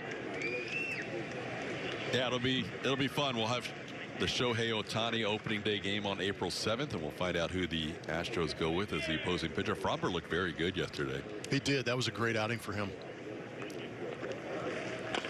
3-2 pitch. Bielak's really a lot of pitches already in this inning. We still don't have anybody out. We're 23 pitches in. He's throwing strikes, but he's getting a lot of soft contact too. And again, if it were up to instant replay and this was a regular season game, he'd have at least 1 out from the heads-up play from Jeremy Pena. Even though Belak's a guy that can go multiple innings, as we mentioned earlier, and probably will go multiple innings in his role with the Astros this year, you don't want to see a spring training outing where a guy has to throw 35, 40 pitches in an inning. So one of those just-in-case pitchers who comes up from the minor leagues could be asked to get through this inning if Belak doesn't pick up some outs here. 25 pitches into this outing, looking for his first out with his 25th pitch about to be made. You know, for Brandon Belak, I don't, you know, he's here because he has the stuff to be able to contribute to this ball club. It's just a matter of, with his ability to throw strikes and have, you know, 4 or 5 pitches to go out there, it's when he gets in this situation, whether it be a 1-2, 3-2, 2-2 count, just something that he has the ability to go put a hitter away with. You know, you got a bases loaded situation. What can you go to get that swing and miss? Or if you have a 3-run lead and nobody out, the bases loaded, is there something I can go get a ground ball with and use that defense behind me to sacrifice the 1 run for 2 outs? There you go. There's that punch out. Now if he gets the next guy for the ground ball, you get the double play and get out of there unscathed. So that's a great adjustment, good timing, and good work with Papierski. Might have pulled the string a little bit. Looked like a changeup just faded in there and fooled Hernandez. That is not what Cesar Hernandez was anticipating. 3-2 bases loaded, but he did throw him a good changeup there. It kind of tailed back on the plate. Josh Miller, if nothing else, wants to give Belak a little bit of a breather. I don't really think they talk too much strategy in spring training. This is a little bit of a breather. Yeah. You're just saying, just relax here. You've got almost 30 pitches into your inning. Let's keep getting your work in, and if we need to, we can get you out, and if you throw 10 or so more pitches. Salty veteran move by the new pitching coach too, knowing when to go out and take your time during a TV game. Yes. Get some air time. I like it. Probably texted some family and friends back before the game. Go, hey, TV game today. Watch. I'm going to go out there and have a conversation. You'll see me. We already had a soundbite from him. Yeah. Now mound visit. I think Julia interviewed him on our first telecast after the game. Here's Josh Bell, bases loaded, 1 out. Great guy, great addition. Yeah, so the Astros, for those who are unaware, had 3 pitching coaches, if you will, last year. Brent Strom was the main pitching coach. And then Josh Miller and also Bill Murphy were the assistant pitching coaches last year. Those 2, Miller and Murphy, are now the co-pitching coaches, if you will. Murphy spends most of his time down in the bullpen. Josh will spend most of his time in the dugout making mound visits, but they basically are in tandem running this pitching staff, and Brent Strom now in Arizona, and we'll see the Diamondbacks the second series of the season. This ball tapped towards the mound. Belak to home for 1, and there it is. Strikeout and then a double play gets Brandon Belak out of a bases loaded, no out situation. Worked into a tough jam with a couple of drop shot base hits, a missed call, and with this ground ball right here, Belak totally redeems himself. Doesn't get. It prepares you to face, it matures you. That league matures you, from the fans to the players to the coaching staff. Like, it's a great time. You learn a lot. You learn about yourself. That league could either make you or break you. Depends how you go into it. And to me, it was pretty good. I gained a lot of confidence, played with some great guys, learned a lot, and came ready for spring training. Jeremy Pena, a teammate this winter of Robinson Cano, and Robbie, talking of Pena, said he's an athlete. He can run, he can move, hit for power. For me, he has all the tools. Robinson Cano saying Jeremy Pena is going to be a superstar for sure. Pena talking about playing in the Dominican Winter League. He was on Estrellas and ended up playing 30 games there. Probably needed the reps after a shortened 2021 season. He mentioned how there's a lot more pressure in the Dominican Winter Leagues than at any point that he played in the minor leagues before that. It's tough to argue that. I never had the opportunity to play in the Dominican. I haven't had a chance to play in any of those, you know, Puerto Rico or anything like that, those Caribbean countries, but everything I've heard about is that's their major leagues. That's their intensity. There's a reason why Robinson Cano is playing in that. There's a reason why early on in his career Jose Altuve was playing in there. It's because they wanted the experience. TK brings up a great point in the sense that 2020 was a wash for a lot of these minor leaguers. They didn't have the opportunity to go out there and get at bats. And a lot of these organizations have numbers on their pitchers. How many innings do I want them to pitch before they get to the big leagues? For position players, it's how many at-bats can I get them before they get to the big leagues so they can season themselves. And Pena found himself an opportunity to go down there and play with some quality talent and did a great job. You know, the pressure he's talking about is the intensity of the crowds, the expectation of winning, and you know, the show. Those Dominican Winter Leagues, I mean, you're putting on a show. You're not just playing the game. You are on display to see what you can do physically as well as what you can do as far as pumping those fans up. Ball up the middle, nicely played by Cesar Hernandez, a Gold Glover a couple of years ago at second base. But Pena now 1 for 3, has a 2 RBI base hit as part of the Astros 3-0 lead. Yeah, Pena, 2019 Class A, split time between Quad Cities and Fayetteville. You mentioned 2020, the pandemic season, where all the guys basically had no minor league season except for the few that were at the alternate training site. Then last year, the injury kept him out 5 months, so he had 30 games with Sugar Land and 122 at-bats. So those extra 30 games he played at the Dominican Winter League, huge for him as he is thrust into this role. As Joe Espada said, it helps that there are a lot of veterans on this team that can pick him up where he doesn't feel like he has to be the guy, even if he is the leadoff hitter opening day against Shohei Ohtani. He doesn't feel like he has to be the guy because there's Altuve behind him, there's Brantley, Yordan Alvarez, Kyle Tucker, Yuli Gurriel. There's other guys that will make him feel like just be Jeremy Pena's best version of Jeremy Pena can be. And we'll make sure we get the job done with the offense.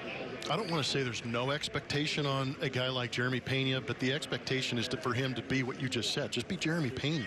Do what you've done. There's a reason you've gotten to this point in your career to have the opportunity. It's because you've exploited your talents and you fit into this program. And that's what Joe Espada said back in the second inning, you know, when he was talking about a soft landing. This lineup is a soft landing for a young hitter like Jeremy Pena because of the protection that TK is talking about. Jeremy Pena just has to go out there, have quality at bats, barrel up baseballs, don't chase, get on base, play a strong defense. And what I mean by that is make the routine plays when you have the chance. Don't do anything extra. You'll figure that out. If you're a superstar talent, you'll figure out how to do those things. Those will happen. But for the time being, just be a guy in that lineup and let those other horses drive you in. So when we look at the projected lineup, and this is with Pena hitting 7th, Dusty likes to separate his lefties. So you'd probably, if Pena slots up to 1, you'd probably see a Michael Brantley 2. Yeah. Then maybe an Altuve 3. Altuve with a ball ripped up the middle to center field. He'll be a 1-out base runner. Yordan would probably be in that cleanup spot. Then you've got Yuli Gurriel, and as crazy as it sounds, Kyle Tucker might hit as low as 6 coming off the season he had last year. That's amazing to think about. If you end up slotting Pena down to 7, there you see the bottom third of the order with Pena, McCormick, and Maldonado. That would be with Altuve leading off. And we're still learning Jeremy Pena's skill set. You know, hitting 7th in that lineup right there, that's an RBI production part of the lineup. We've seen that in the past with guys like you just mentioned, Kyle Tucker. You know, even Carlos Correa hit as low as 6th or 7th in that lineup occasionally. But that is a real RBI situation when you start to look at the OPSs of the guys in front of them, because there's high average, high slug, and high on-base percentage. So it allows the opportunity to drive in more runs. And maybe that's what Dusty's thinking. If I put this kid at the top and allow him just to get on base or figure out a way to get on base, there'll be less pressure for him to drive in runs at the bottom part of that lineup. If he's hitting first by the time we have our next telecast Saturday, then there's a good chance he'll be hitting first on opening day again. Kind of exciting. Yeah, I agree. How about that? Yeah.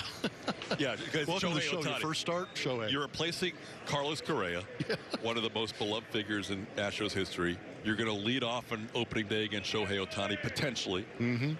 You might as well just let him sing the national anthem, just add more to his play for the first game. Make him like Enrico Palazzo for that. I love it. Opener against the Angels. Julia, what do you have on Jeremy Pena or whatever else you want to talk about? TK. No, I want to talk Pena. I've been trying to get to know him. It's a guy that we've heard about and been watching from afar, but to get this up close interaction with him, his first big league spring training was 2020. So that was if you think back to what was going on in the Astros organization, just an interesting time altogether. But then, of course, it ends very quickly. And then you guys going through what happened in 2020, 2021 for him. That injury was kind of the first real injury that he's dealt with. Very hard on him, very frustrated, just very disappointing and all that. So getting that extra work in was huge for him. But being around the team in the postseason, that has been so huge for him, just coming in this year, being very comfortable with everyone. So I know it wasn't his first big league spring training because he was here for a little bit in 2020, right before everything ended. But still, it's been a while, right? And for him to just kind of be in the clubhouse with everyone, all guys he knows, all guys he was riding the bus with, in the hotel with, taking BP before these big games. I think that experience was just invaluable for him and some of the others that got to be along for the wild ride that was the 2021 postseason. And he alluded to that. But whatever's going on inside, you're going through all the things that's happening and could be happening for Jeremy Pena. He is one cool cat. I mean, you wouldn't know that he's under any pressure. He's a little bit more of a quiet guy. I'm getting to know him a little bit better, but he is very even keel, guys. So it'll be fun as we dig into him a little bit and try to see what makes him tick. Yeah, always interesting to watch the maturation of young players, not only what they do on the field, but their personalities. And Kyle Tucker, that first year he came up from the minor leagues, he barely smiled. He was just always serious. I think the first smile we ever saw from him was a triple in Colorado when the dugout was basically screaming at him to smile. And now he did an interview with Julia the other day, and he was like Mr. Personality Fun Guy. Yeah, he was a whole new guy. Be prepared. I'm warning you guys. This is a warning to you too. When you come down here, be ready for Kyle Tucker because he comes in hot. What? He will mess with you. You're going to get the hypothetical questions. This is your warning. You got to be on your toes when you're around Tuck. Good. And he's the DJ we learned from your last time. Oh, yeah. And the clubhouse DJ. Yeah. Here's Alex Bregman. Runner on first and 2 outs. Sam Clay picking up a strikeout of Kyle Tucker. Bregg's popped up a couple of times today, so right now he would love to hit a line drive somewhere. In spring training, if you hit a line drive, you don't care if it's caught or not, right? No way. You're just happy to barrel one up. You barrel it right at somebody and they make a play on you. You tip your cap, and you talk about your street cred going up. Your teammates love you when you hit that 110-mile-an-hour exit velocity out. Oh, things happen quick. Move this game along. So now he's down to the count 0-2. Yeah, Yuli hit into that double play earlier. I guarantee you he didn't go to that dugout upset. He hit it pretty well. Hit it hard. Yeah. That ball's on the ground and is playable for Michael Franco. Bregman grounds out to end the inning. A hit by Jose Altuve. One man left on base. We're through 5. Astros lead this game 3-0. 3 Nationals nothing as Nationals will go to their third pitcher of the afternoon. Justin Verlander 4 shutout innings, allowed 2 hits. Brandon Bielak worked around a bases loaded no out situation in his 1 inning of work. And now it's time to see Pedro Baez. Yeah, picked up by the Astros last season, but injuries kept him out for quite a while. So first opportunity to see him in a spring training game this season and here in 2022, and a real opportunity for him to break with his ball club and prove his worth. And that Astros bullpen we'll talk about here in a little bit, but broke into the league with the Dodgers in 2014, had a great run with them and their postseason success. He's a guy that throws pretty hard, right around the mid-90s, and his secondary pitch that he likes to go to is that changeup. Also has that slider, but it'll be interesting to see how healthy he is and how he works into that bullpen. Yeah, Pedro could never get on track last year. He had that issue with COVID during spring training that started him out behind everybody else, so he didn't break with the team. And then he had right shoulder soreness that kind of stayed with him for a lot of the year. We only saw him pitch in 4 games last year in an Astros uniform. And Baez is a guy who was acquired by the Astros thinking he was going to be towards the back end of the bullpen, and it just never materialized in 2021. So in this 2-year deal, the Astros hope that they see that version of Baez they were expecting when they acquired him from the Dodgers last year. Baez will face Nelson Cruz to start the 6th inning. Cruz has struck out and flared a single into right field.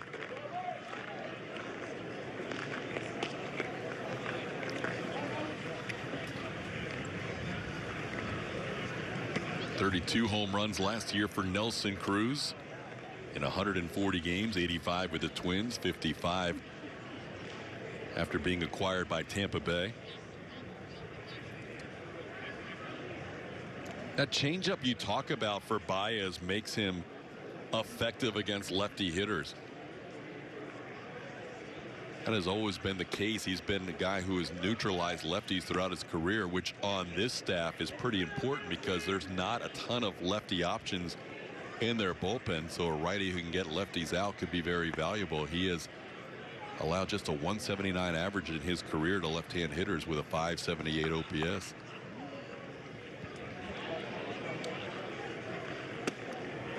And he's missed here to Cruz and falling behind 3-1. All these pitches missing up in the zone.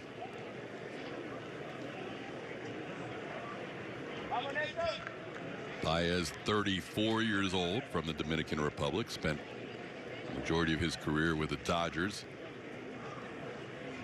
Breaking in 2014 and pitching with LA through 2020 as he walks Nelson Cruz here to start the inning. Some of the changes, Blummer, to the Astros bullpen. Some pitchers have moved to other teams, and some new faces, including a guy who spent his career with the Philadelphia Phillies, Hector Neris.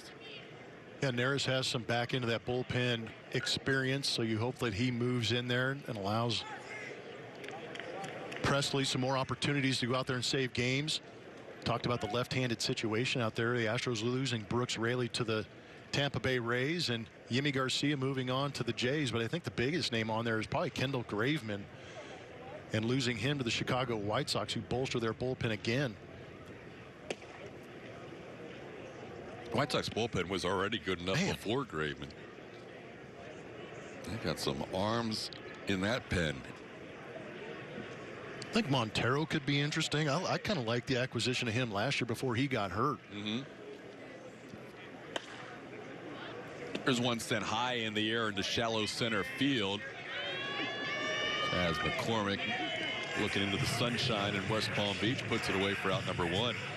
Yeah, I agree with you. Even though Graveman was the big name acquired in that deal from the Seattle Mariners, Montero was a key to that deal, to the point where later on we would find out that's why the deal was made while the Astros were in town, because they had to make a roster decision on Montero, and they ended up moving him that deal to the Astros, and the Astros are hoping he and Baez can be key contributors this year. Here's Alcides Escobar with a runner on first base and 1 out.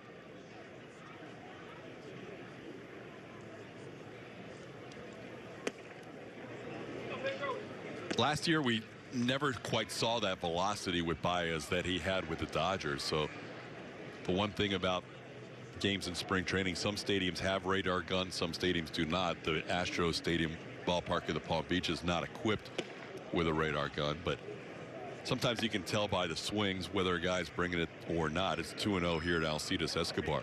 Yeah, that velocity is only going to make that changeup better for Pedro.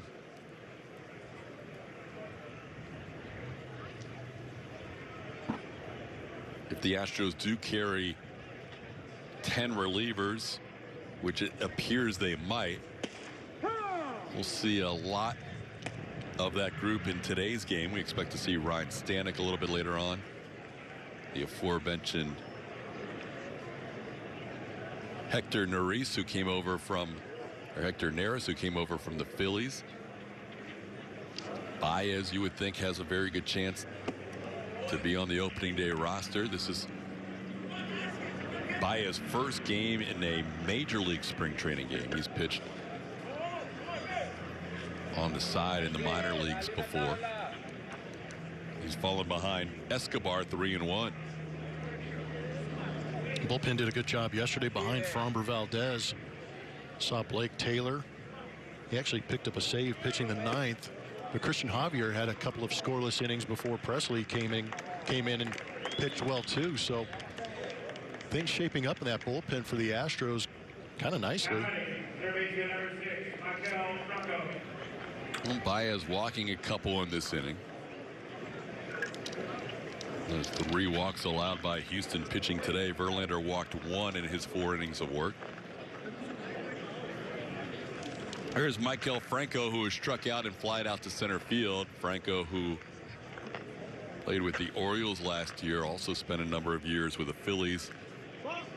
Prior to that, 1 year in Kansas City. He'll be the 3rd baseman for the Washington Nationals.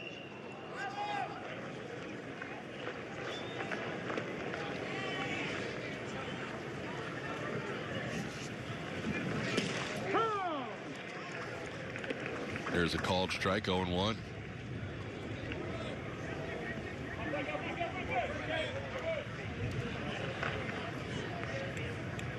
Carter Kieboom was expected to give Maikel Franco a run and probably be the starting 3rd baseman for the Nationals, but he has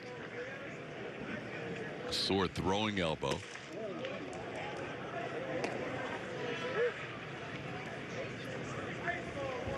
So Franco, who's now 29 years old, will be their starting 3rd baseman.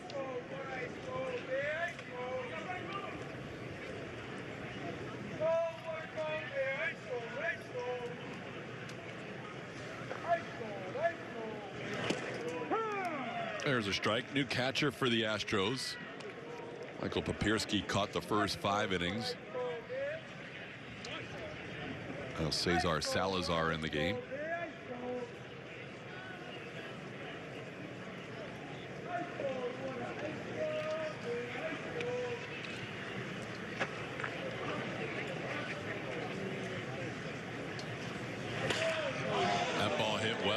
To left field, brings it all the way back at the wall, puts it away in front of the wall. Franco hit it pretty well to left field, but Brinson makes the play to keep this game at 3-0. Now a word from Fubo TV. Watch AT&T Sportsnet with Fubo TV. Try free. Couple of walks, a couple of flyouts. That was a little scary. Looking at the flags from West Palm Beach, it appears the wind is blowing in a little bit. Chaz McCormick hit a ball really well to straightaway center field earlier in the game that seemed to die, and that ball off the bat looked like it had a chance.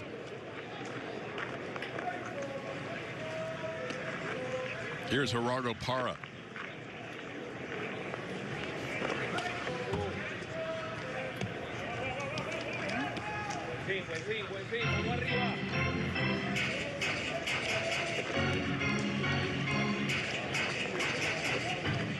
Astros the game tomorrow up the road in Port St. Lucie, hometown of Michael Brantley. He usually plays in those games. Then an off day on Thursday. The Astros and everybody else in that little area in the east coast of Florida have an off day every 5 days. Astros, Nationals, Cardinals, Marlins, and Mets. So the Astros off day will be on Thursday. That'll be their last off day of the spring. And they'll have Miami, St. Louis, Washington, and the Mets in that order. And then they'll be ready for the regular season opener on April the 7th at Angels Stadium against the Los Angeles Angels.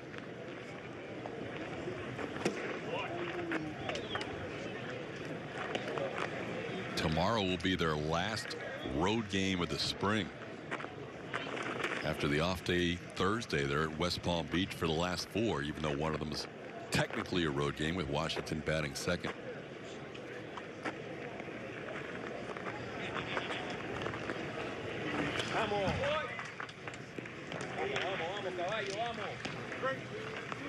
Parra with a count of 1-2, 2 on 2 outs. Astros lead 3-0.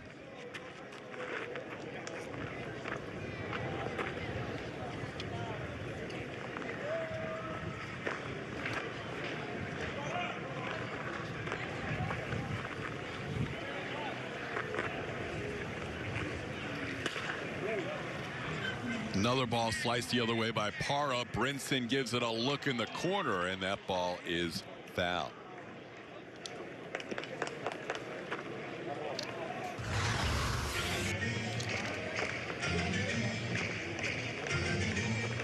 Tough try for Lewis down that left field line. Trying to make a team, the last thing you want to do is go bury yourself in a wall, end up on the shelf. Brinson's had a good game today. 2 for 2 with an RBI single his last time up. Actually had a stolen base, but then he overslid the bag and is called out.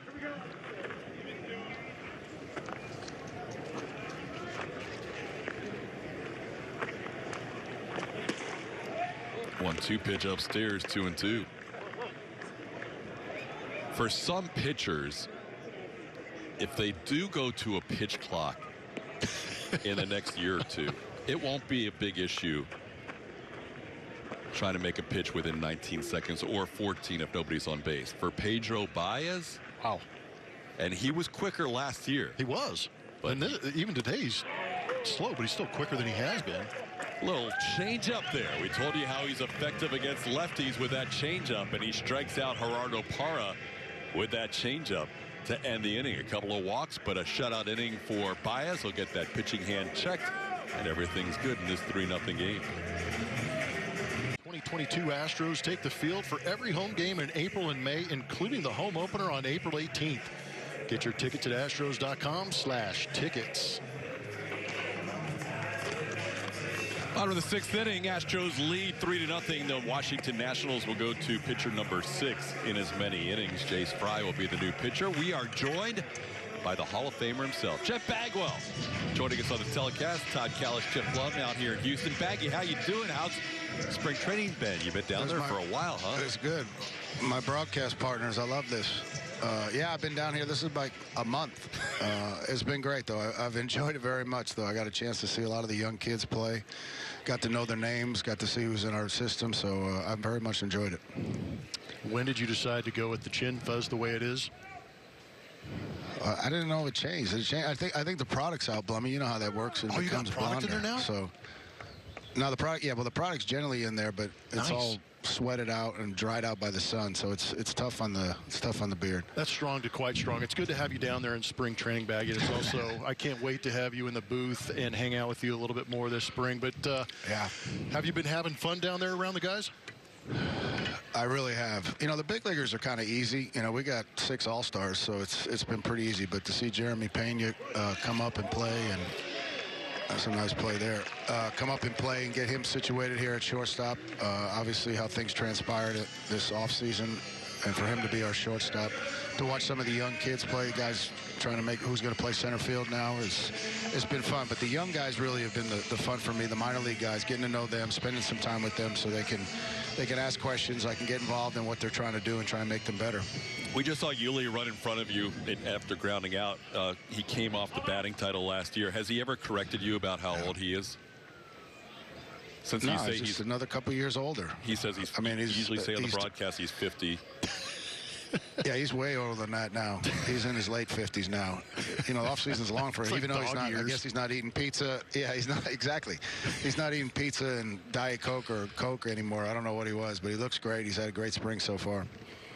What have you seen from Chaz here early on? Because all the numbers coming into this game said it was a little bit rough, but in this ball game, he's getting the barrel of the ball a little bit better. You're right, Blummy. He has. He's struggled a little bit. You know, he had a lot of strikeouts early, but he's had some good at-bats here today. He hit one ball real good to left center, hit that ball good right there. Just missed another one, so he's swinging the bat well. He's been working hard. I've seen him early in the cages and stuff like that, working on what he has to do to get out here, and he showed out today. Jeff Bagwell joining us on the broadcast from West Palm Beach, Florida. The Astros with a runner on in a 3-0 game with 1 out. Cesar Salazar will get his first at-bat of the day. One of the big storylines we've been talking about on this broadcast already has a 2 RBI single this game, Jeremy Pena. What have you learned about the young man, Geronimo Pena's son, in an Astros uniform? He's got all the tools. I mean, he's a gifted kid. He's got muscles coming out of his ears. He's got tremendous pop. His ball really carries off his bat. He looks very smooth at shortstop. and he can hit a fastball, and he can hit it a long way. So I'm excited for him, get a chance to do this and to play shortstop for the Houston Astros. Obviously, is a big deal. What do you think about him at the top of the lineup? Well, I kind of like it. I know Dusty and I have talked about it a little bit. Because Altuve will hit behind him, he's going to get some fastballs to hit. He's a good fastball hitter, and they're not going to really want to walk him too much, to get to Altuve and get to the meat of our lineup. So I think it'll give the kid a good chance. Beck, you've had a chance to play a very long time in the big leagues, and you played in established lineups that had rookies move into the lineup. Talk a little bit from that veteran side and kind of nurturing a young, talented ball player into the lineup where you don't have to rely on them. Yeah, and basically that's what you tell them. And the biggest part of being a veteran with a young kid is communication. Let him know what is not that much expected of him. For us right now, you're just thinking about Jeremy catching the baseball, getting outs when we need him. His hitting, whatever we get out of that is a bonus. But, as every major leaguer is, you want to be a complete player. And Jeremy's got a chance to do that. He can really run too. So that's exciting for us.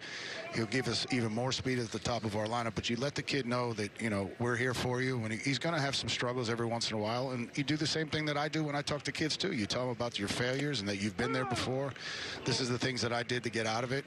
Keep his head straight, make sure he does his work, and he'll be fine, and his talent will take over. We saw vintage Justin Verlander today. It's incredible. The guy misses 2 seasons almost, and it looks like he's ready to run. We're not going to have time to talk to Justin if this ball's caught.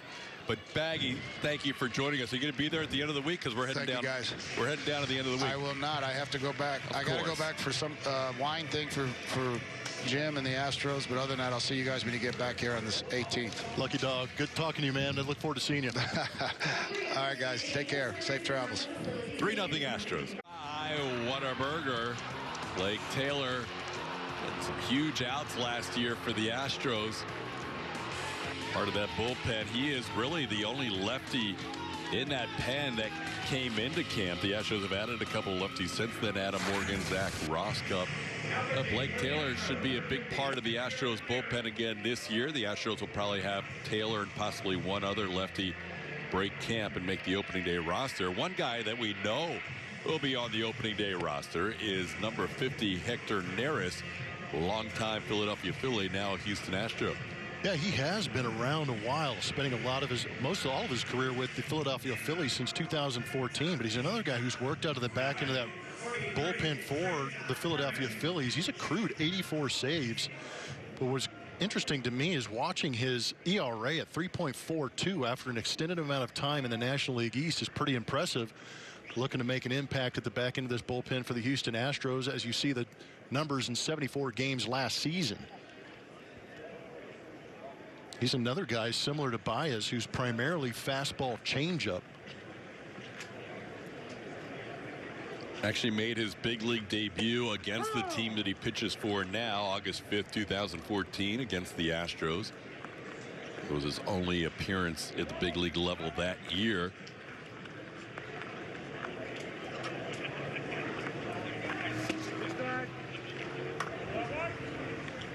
It takes over here in the 7th inning, with the Astros leading 3-0.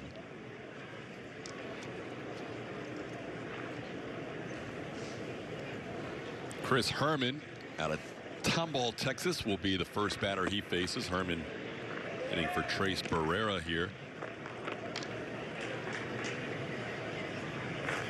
Barrera went 2 for 2 today.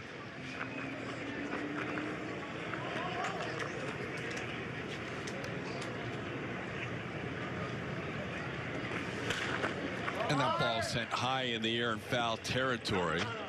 Astros regulars with the longer game today as we get later in the spring. You see Alex Bregman still in the game.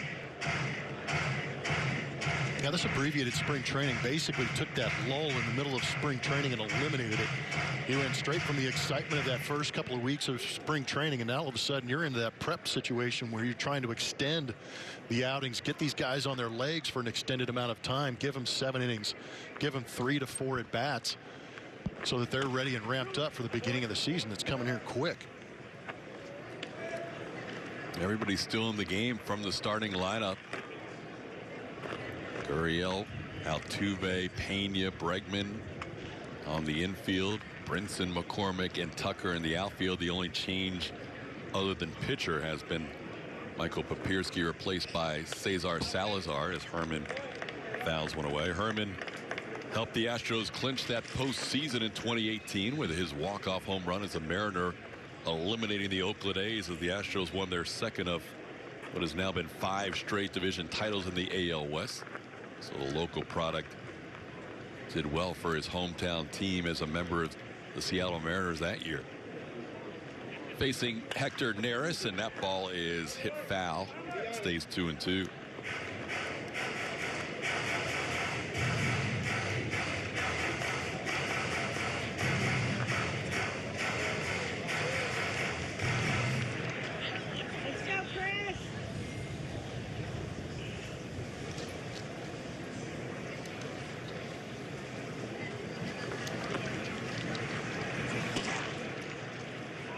Misses off the plate, 3-2. Harris, the all-time leader in career strikeouts for a reliever in Phillies franchise history. And that ball off the end of the bat, it is going to fall in for a base hit. Washington Nationals haven't exactly smoked the ball the last few innings, but they have picked up a few flare hits. So last year, some numbers on the Astros bullpen. We mentioned Taylor, Christian Javier, a little longer reliever in that mix, Phil Maton and Ryan Presley. Yeah, it was a lot of fun to get to know Phil Maton throughout the course of the season, and then what he did in the postseason kind of solidified him in that bullpen for the Astros. Saw that big out in Dodger Stadium for Blake Taylor. He's probably going to be counted on a little bit more in this upcoming year against some tough left-handed bats throughout the course of the year. And of course, Christian Javier, he's a magical weapon to have, because like TK said, he can be that guy that can be that long reliever, come in, pick up some innings and back up that bullpen a little bit, or he can be shoved into that rotation and do you a solid job in that starting role.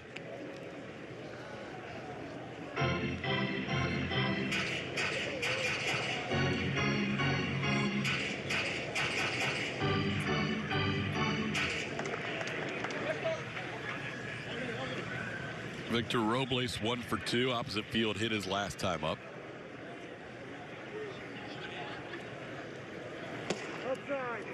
Harris appearing in his 3rd game with the Astros this spring. He'll work a lot of games, 372 appearances since 2016. Nobody else appeared in more games in the National League than Hector Neris in that stretch. 3-0 pitch is a strike.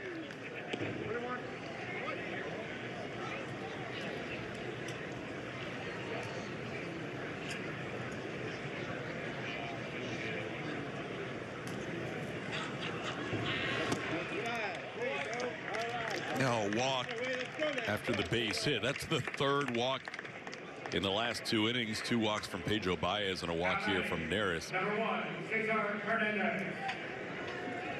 I'll bring up the top of the order, Cesar Hernandez. Astros been working around traffic. Justin Verlander worked out of a 1st and 2nd 1-out situation in the 4th. Brandon Bielak escaped a bases loaded no-out situation in the 5th.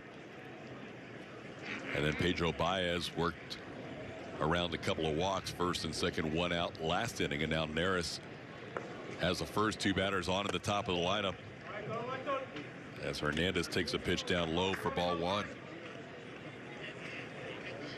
Neris and Hernandez, teammates with the Phillies. Hernandez was there from 2013 through 2019. Neris broke into the big leagues in 2014. That ball into left center field, playable for Lewis Brinson. And Hernandez retired for the first out.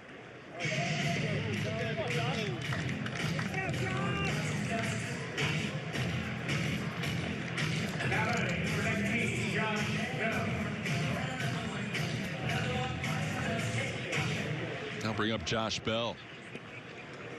Bell 0 for 3 today.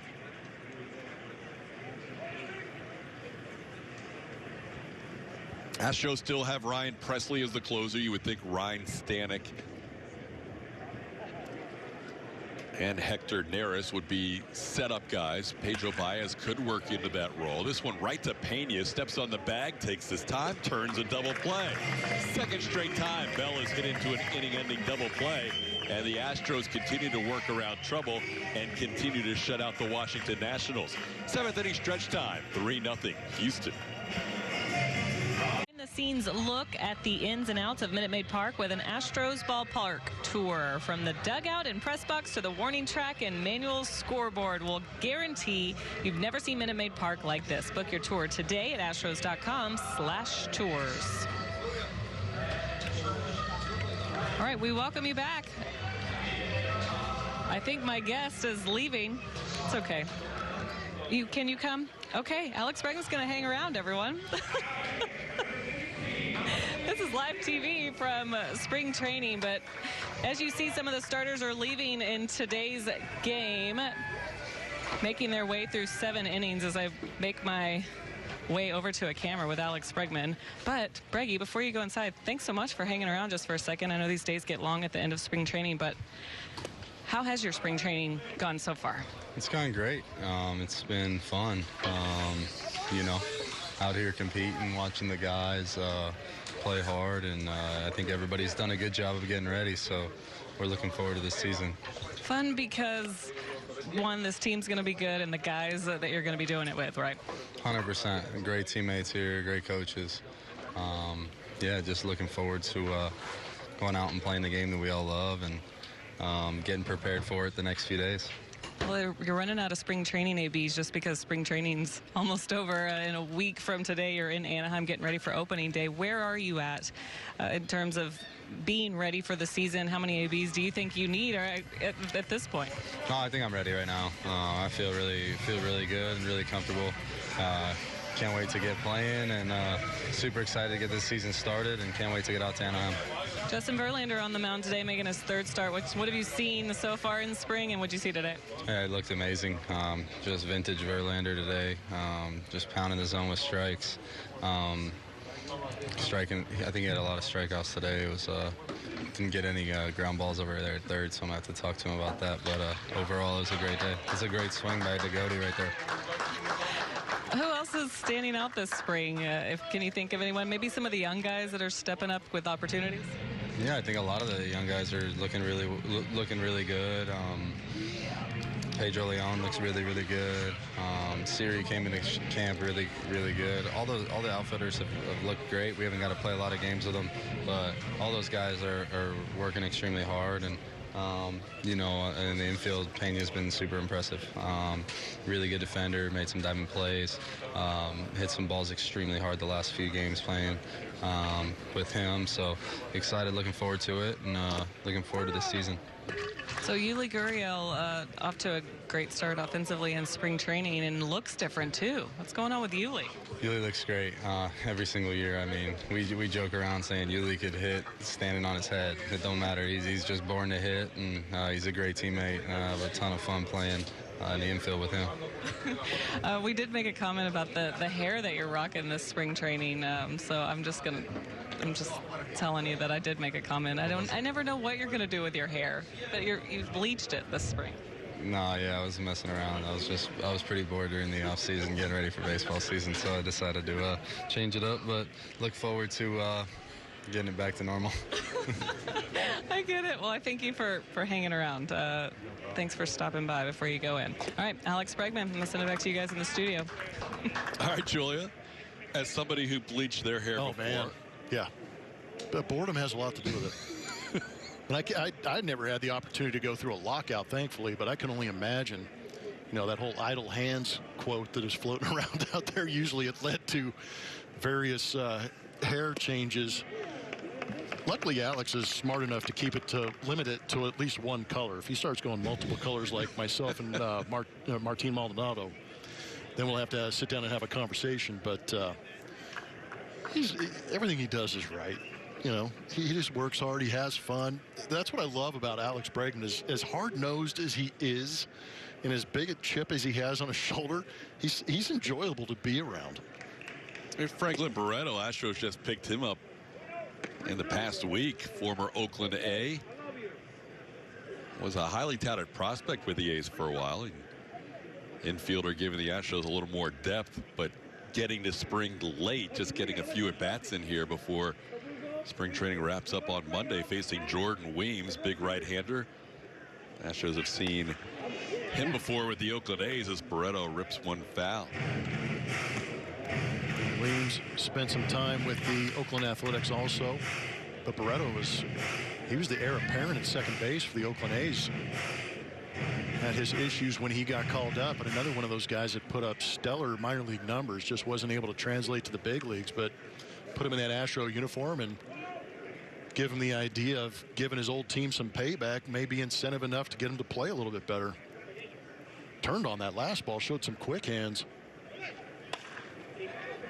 That ball high into the air to right center field. Who wants it? The center fielder Robles takes charge. It's a cool looking glove he's got. Out number 2. Multicolored. Turns it one way. Looks like a blue glove. Turns it over. The pocket's the Nationals red. So when Breggy said he can't wait to get back to the original color, I feel like you never had that. Like you just weren't. You were good. Like he said, I can't wait for the dye to basically wear out. Yeah. I would not have the patience. If I wanted it another color, I would have dyed it instantly, and it would have completely backfired on me. There's photographic evidence out there of that happening several times. And it may have been my first or second spring training with the Astros, because I showed up with jet black hair. Really? Yeah. When I got traded over, that was the first time I think Baggy looked at me sideways like, this guy? But now Baggy's going with a little color. Yeah, he's got the goatee going. You know, I had it up top. He's got it on his chin. To each their own. But yeah, I could never pull off what Baggy's got going on.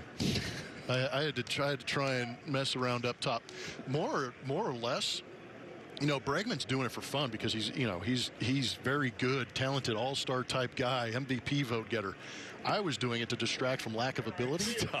So when you looked on the field and went, the guy has crazy hair, and you wouldn't go, wow, he punched out again. Not true, not true. Zach Daniels, the batter, getting an AB here, down in the count 1-2. Astros drafted Zach in the 4th round in 2020. University of Tennessee, 2-2 the count. Aren't you dying to get down to spring training and meet guys like Zach Daniels? Yes. And the Jeremy Peñas and the Pedro Leones? Just because for the last 2 years, everybody to us, except for home games, has been an image on a screen. I want to get down around these guys. I want to see what Zach Daniels actually is built like, because on TV he looks great. Yeah, I want to see the live action of the game movements that these guys are having. That's what I'm talking about. It's going to be soon. April 2nd. Will all three be together? Julia has been giving us all the info from West Palm Beach, but there's nothing like getting down there, like you said, seeing their actions live, getting a chance to talk to Peña one-on-one individually and getting to know him a little bit. 3-2 pitch down low for a ball. Good take. Was a good plate appearance by Daniels as he draws the walk. So Zach Daniels on first base. Godoy will move up to second. And with 2 outs, Craig Kessinger will get an AB. Kessinger, who's from the Kessinger baseball playing family. His father, Don Kessinger, major leaguer. His dad and his uncle also. See what Gray's done this spring and what he did last year. Kessinger in our last telecast had a 2 RBI double in his first plate appearance. Got a chance to add to this 3-0 lead here. But you're right, we're excited. We haven't had a chance to be down in West Palm Beach together as a trio yet, and that will happen later on this week. And we have had 2 seasons plus the first half of our spring training schedule where we have worked games out of the studio, and the people here in the AT&T studios have been incredible working with them. But we are excited to get back out on the road. We haven't seen a road regular season game since the end of the 2019 season. Yeah, it's going to be wild. Yeah, we've infiltrated the studios, I think, long enough. Everybody here has done a very good job of making a great product, obviously, but also putting up with us. But it's going to be wild to get on that first team charter and head out to L.A., well, somewhere in the vicinity of L.A., and watch the Angels play the Astros. So many reconnections that are going to be a blast, let alone watching baseball in a foreign stadium other than Minute Maid Park for the last 2 years. Yeah, we're going from one extreme to the other. Yeah, instantly. We've gone from not traveling since the end of 2019 to now we're on the road till past the middle of April. Yeah, we're going to come back and go, man, that was fun. Can we never do that again? No, I'm just kidding. Because the team will go from spring training right out to the West Coast and get ready for the opener on April 7th, a week from Thursday. Going to challenge our packing skills early, too. A couple of warm weathers before going up to Seattle. Called third strike. Kessinger thought that was inside, but he's called out for the final out of the inning. So 2 left on. We're heading to the 8th inning with the Astros leading 3-0. Of the Houston Astros that may not be reproduced or retransmitted in any form, and the accounts and descriptions of this game may not be disseminated without the express written consent of the Houston Astros. Astros pitching has been working around trouble the last 4 innings now. JV's last inning, he had a couple of on with 1 out and stranded 2. Astros have left 7 on the last 4 innings, and that includes 2 inning-ending double plays off the bat of Josh Bell in the 5th and the 7th. So they take a shutout into the 8th with Ryan Stanek taking over. Yeah, the flow is back. Ryan Stanek, 72 games last season with the Houston Astros. You see the record, the ERA at 3.42, but obviously he was one of those strong, powerful, flame-throwing type arms out of that bullpen. Had a 1.59 ERA in September and challenges Nelson Cruz early with a fastball that averaged 98 miles an hour last season. Well, Stanek taking over for Hector Neris here in the 8th inning. Neris in the 7th, Stanek in the 8th is something you could see in the regular season. The Astros have made a number of changes as the starters got 7 innings of work, so we'll update you on the changes as we move along here. You may have seen the first baseman David Hensley go after that foul ball. Yeah, this portion of the broadcast brought to you by the shredding of my scorecard. That was Zach Daniels also tracking that foul ball in right. Alex DeGote over at second base. That was another cool thing on that Julia interview with Breggy is, oh, there's the changes right there. Look at that. We already knew that's the studio you're talking about. Yes. That's the work we're talking about right there.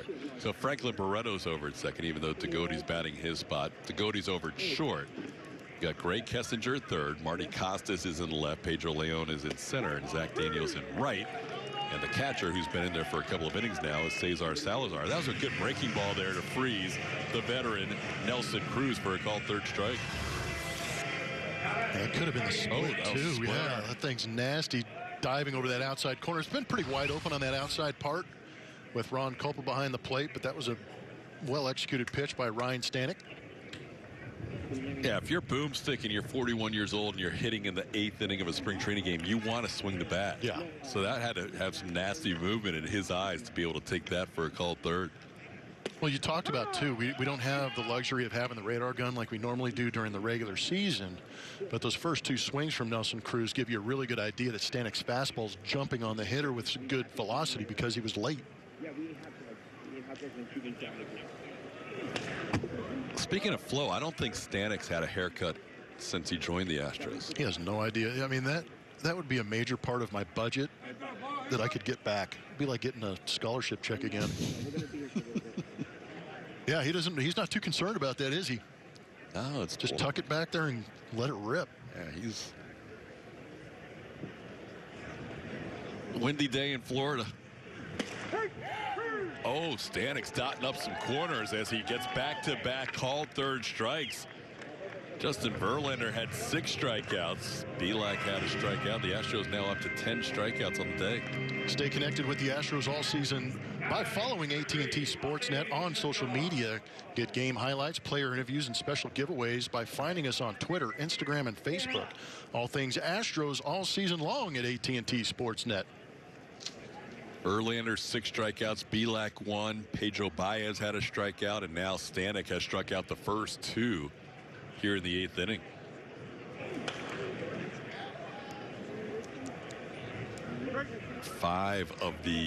Seven of the 10, have been called third strikes as Alcides Escobar bats here with 2 outs and nobody on.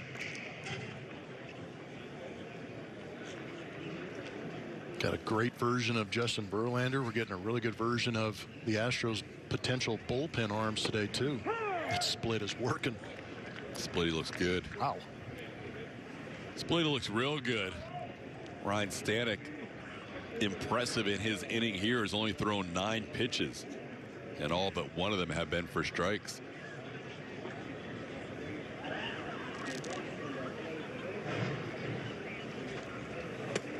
Wow. Oh my goodness, what an inning for Ryan Stanek. He throws 10 pitches and strikes out 3. He was 1 pitch away from an immaculate inning. There he is, big man, Yordan Alvarez, 2021 ALCS MVP. Did a phenomenal job of spraying the baseball all over the ballpark. Really took advantage of some situations with runners in scoring position and put together some great at-bats.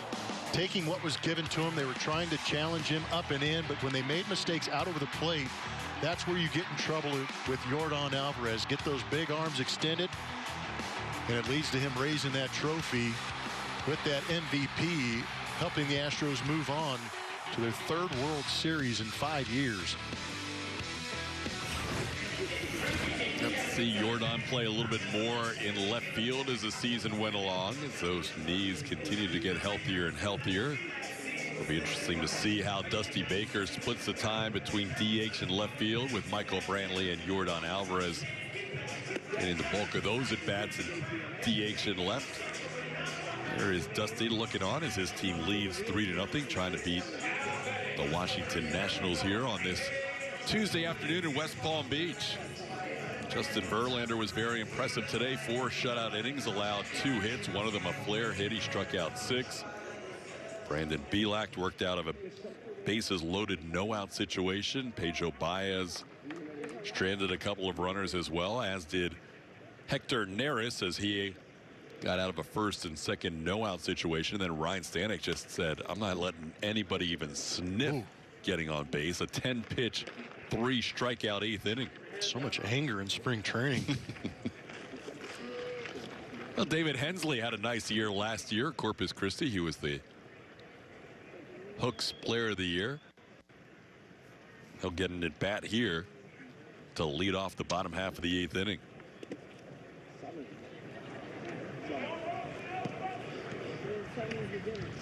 Victor Arano is the new pitcher for the Washington Nationals. They have gone 1 pitcher per inning, so he is pitcher number 8 today.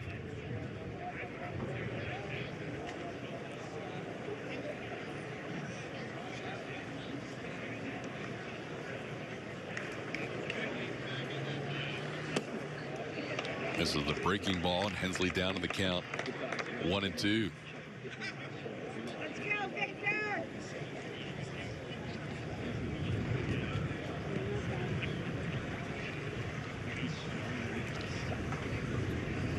David Hensley leading off.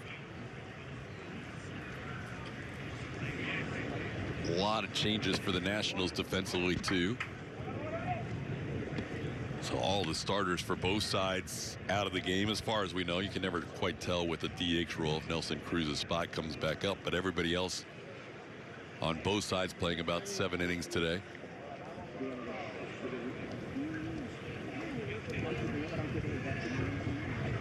Hensley out of San Diego State, drafted by the Astros in 2018.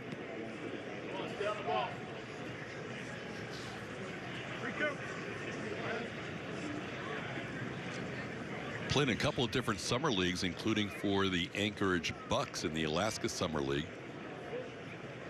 After his final year, in between his junior and senior year at San Diego State, as he goes down swinging at that 3-2 pitch.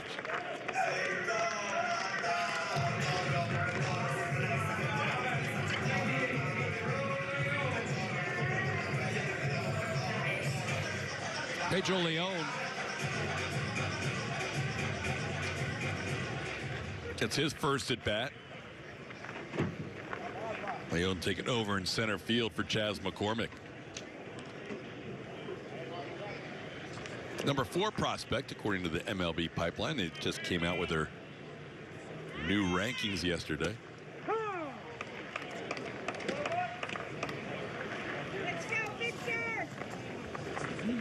Astros doing a good job of picking up very good Cuban talent. Pedro Leon is one of those.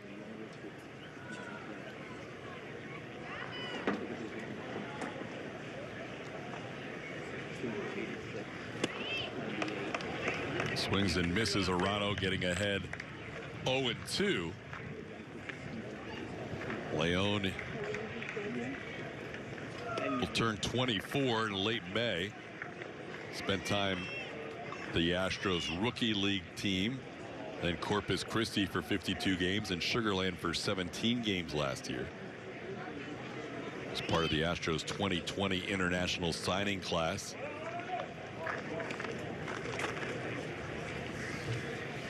Another guy who really suffered from that 2020 pandemic, not being able to play any games. Basically started his minor league career at the AA level last year.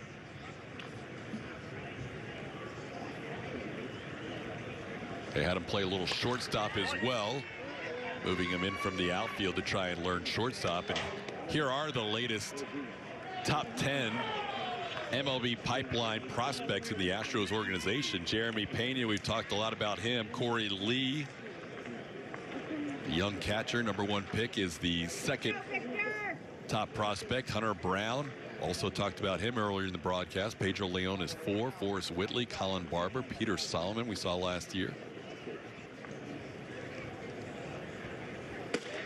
Astros made a lot of trades of prospects to get guys like Zach Greinke, to get guys like Garrett Cole, Justin Verlander, but they still have some guys ready to make an impact, and those are their top 10 according to the MLB pipeline. Yeah, that's what's been pretty impressive. You're trading to get those guys that you're talking about, trading AA, AAA type talent.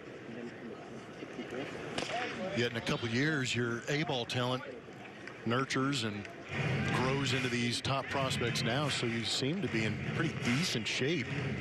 You know, we've had a chance to see Jeremy Pena for 3 at-bats. Made a heads-up play on defense, didn't get the call. Saw him move around a little bit. Now Pedro Leon. Corey Lee is a guy I can't wait to see in action too. I've heard and seen great things about him. He's a good interview. Hunter Brown is another guy I'd be excited to see. So yeah, there is some future in that pipeline for the Houston Astros, and that's what kind of separates them from teams like the Washington Nationals, who throw everything in there at all at once in 2019 for a run. They win the World Series, but what happens after that? The Astros have been that team that has not just been contending, but World Series contending for 5-6 years now. For as long as TK's been here. 3-2 pitches fouled back.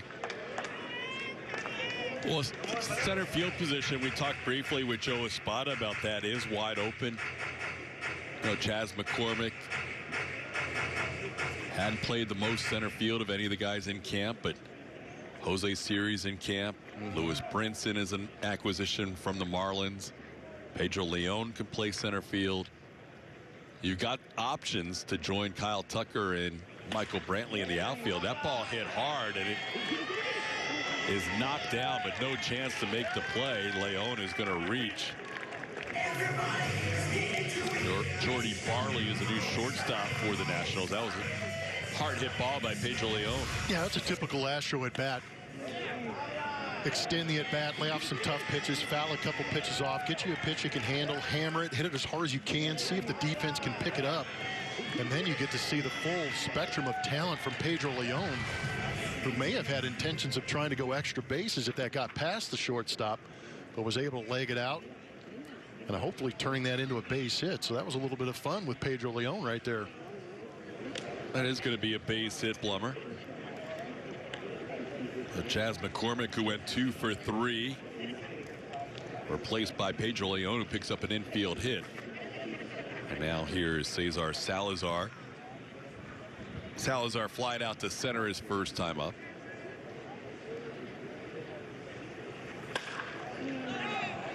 That ball hit high in the air. Center field. That is D. Strange Gordon. Just took over in center, making the play for the second out. I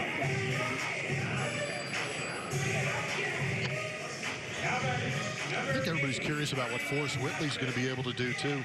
So often he's been at the top of that prospect list, but still on there with an opportunity to have an impact in this organization. It's just a matter of him turning that corner and making that jump. What is the latest with Forrest Whitley, Julia? Well, he was just reassigned, or, you know, I was able to talk to him, though, before he went over to the minor league side as he's working his way back, throwing a lot of bullpens, and everyone that was watching him was really impressed, and catchers that are catching him are really liking what they see. There's some zip on his fastball, and he said that, you know, after getting that surgery, he definitely needed it because he can tell he has just the feeling in his fingers is back to where it should be. There was just a lot going on with him injury-wise, so he's so glad that's behind him, and he's really looking forward to the future. Good to hear. The future has been so bright for Forrest Whitley. He had been the #1 prospect for the Astros the last 4 years. Dropped down a little bit on that list that you saw a moment ago this year as Marty Costas, outfielder from University of Maryland, picks up a base hit up the middle, so that'll put runners on first and second with 2 outs. And we said everybody was out of the game, but you can never tell with the DHs. And in fact, Aledmus Diaz will get another AB. Well, Diaz 0 for 2 with a walk his first time up. Will bat here with 2 on and 2 outs. Swings and misses at that first pitch. It's 0-1. We get prospects like Forrest Whitley who are so highly touted, and then through injuries and struggles when he's been on the mound, he's kind of fallen off the radar again. But if he was a guy who had ascended to the #5 spot in your MLB pipeline, then all of a sudden you're excited. But because he's kind of taken his time due to injuries, and we can talk more about this next half inning, sometimes you forget about him, but he is, as Julia said, a viable option again for the Astros as he finally feels good health-wise. We're going to head to the 9th. The Astros lead this game 3-0. TNT Sportsnet is brought to you by Whataburger. Stop on by Whataburger and try the patty melt today. It's an all-time favorite for a reason. And by Toyota. Let's go places. We go back to West Palm Beach for the 9th inning. Astros trying to hold on to a shutout, 3-0 as we head to the 9th. Astros with 10 hits, Nationals with 6. Nationals stranded 8 runners, all of them from the 3rd to the 7th innings, as Josh James will try to close this game out for Houston. Now, this is another name that could pop into that bullpen for the Houston Astros. Obviously a big arm. When he's right, he can get into the triple digits with that fastball. Last season only able to pitch in 5 innings. Been coming back from some injury issues, but in that time he had 8 strikeouts and only 2 walks. It's kind of where you want to see the strikeout to walk ratio for Josh James. Oh, Michael Franco gets another at bat. He is the lone starter in the field that has played all 9 innings. Franco 0 for 3 today. Has struck out and flied out a couple of times.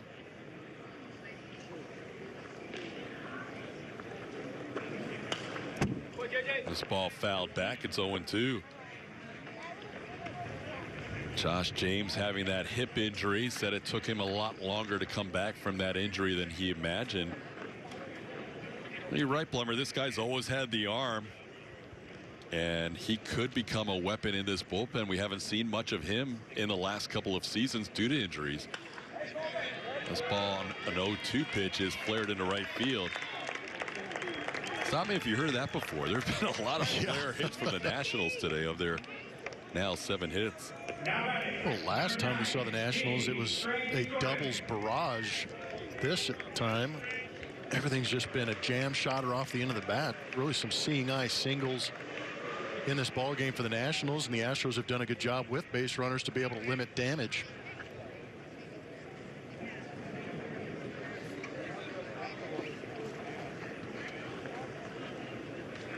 D. Strange Gordon will get an at-bat. Took over in center field. Last we saw D. Strange Gordon at the big league level. He was with the Seattle Mariners last year. Time at AAA with 3 different organizations, and now trying to make a roster spot with the Washington Nationals.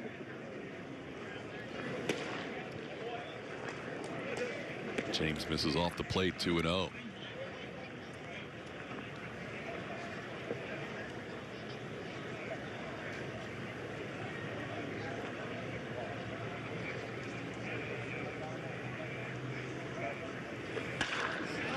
Ball hit pretty well into center field.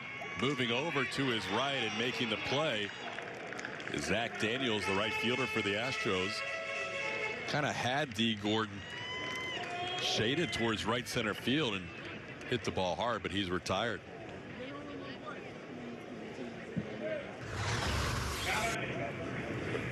Yeah, they were shading him the other way. That's why it looks like your right fielder, Zach Daniels, is almost making that play in center field.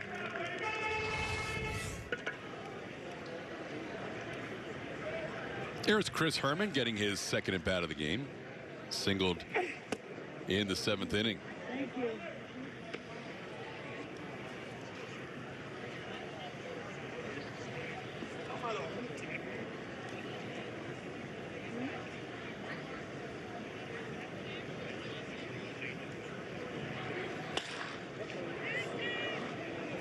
In the air, foul.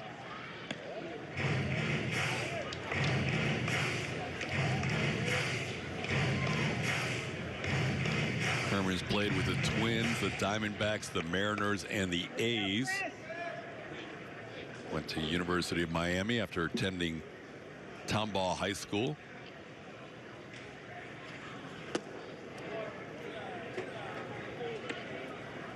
Count is 2-1.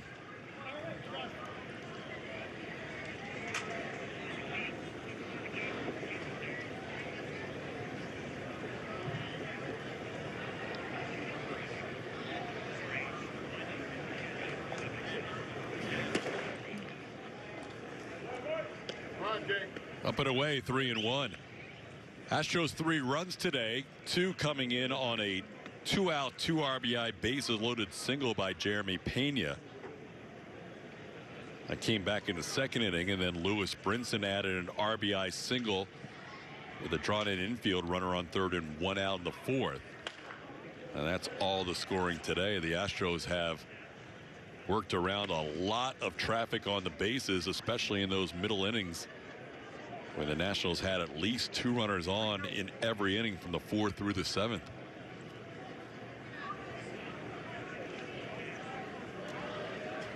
Justin Verlander outstanding. Ryan Stanek spectacular in his 1 inning of work. Also shutout innings from Bielak, Baez, and Neris.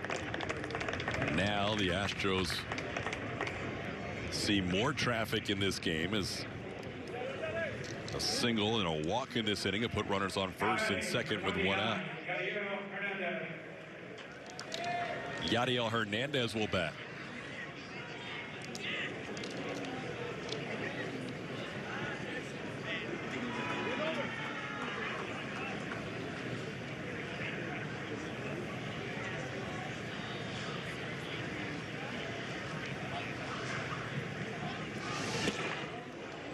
We got a lot of guys who came up from both minor league systems to play in this game today or be potential extras. And we got the list of all the Washington Nationals potential backup players, but there was no number 90 given to us. So the pinch runner on 2nd base is number 90. There's that guy.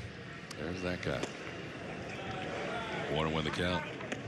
If he scores their only run of the game, we just have to identify him as 90. Should bring him in to run in extra innings, I think. That'd be a lot of fun. We had Lipka, 94. Matt Lipka, 94. Cody Wilson, 91. Wilmer Perez, 92. Brady Lindsay, 97. No 90. What about Jake Alou? Oh, Jake Alou. Maybe. Possibly. It's a reach for me. Is part of the Alou family? Minus the O. Oh. It's ALU. Yes. There you go. So I'm kind of guessing on the pronunciation. Look at you pulling Jake Alou. Look at me.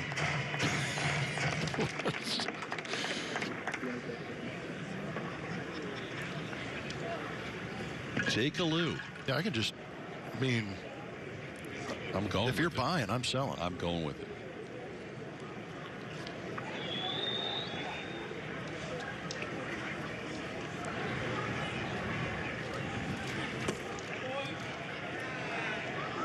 Jesus Alou, Felipe Alou, Matty Alou. Strong. All played in the outfield once together. Did they really? Yeah. Gosh, it's pretty impressive.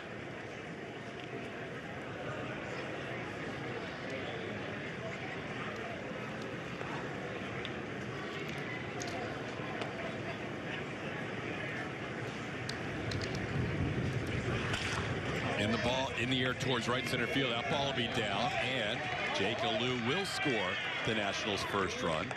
It's a 3-1 game as he crosses the plate. The ball flared into right center field for a base hit. Some of these Nationals base hits haven't been hit hard, but they're finding some open grass. It's now 3-1. Yadier Hernandez drives in a run.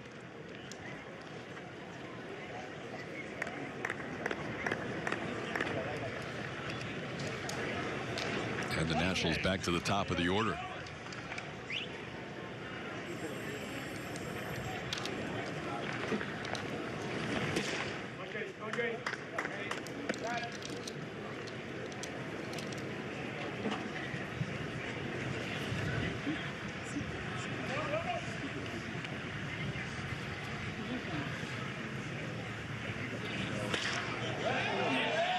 By Pena to right field and getting over towards the line and dropping it is Zach Daniels. Daniels was going to make the play at second, out in time on the force out at second to get the runner Yadier Hernandez, who held up thinking that ball would be caught. So Degody makes the put out at second on a ball dropped by Zach Daniels, the old fielder's choice, 9-6.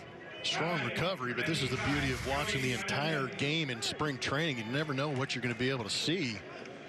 But fortunately, that ball stays close enough to Zach Daniels to be able to recover, make the throw to second base to get that out.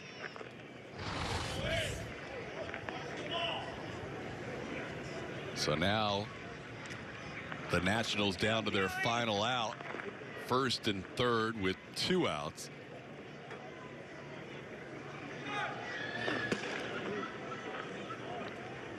Pitch upstairs for ball 1. The old 9-6. 9-6.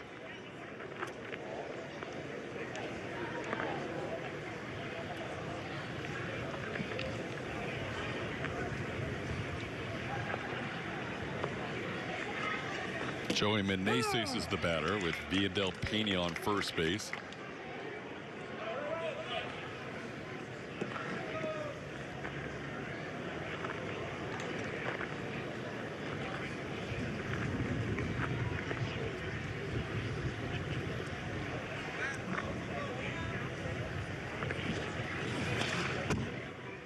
Fouled back, it's 1-2. Astros trying to improve to 6-4 on the spring. Our next telecast will be Saturday. We'll all be down in West Palm Beach, Florida, when the Astros take on the St. Louis Cardinals. It'll be a night game from the ballpark of the Palm Beaches. And we'll wrap up our spring training schedule with our 4th and final broadcast on April 4th against the Mets.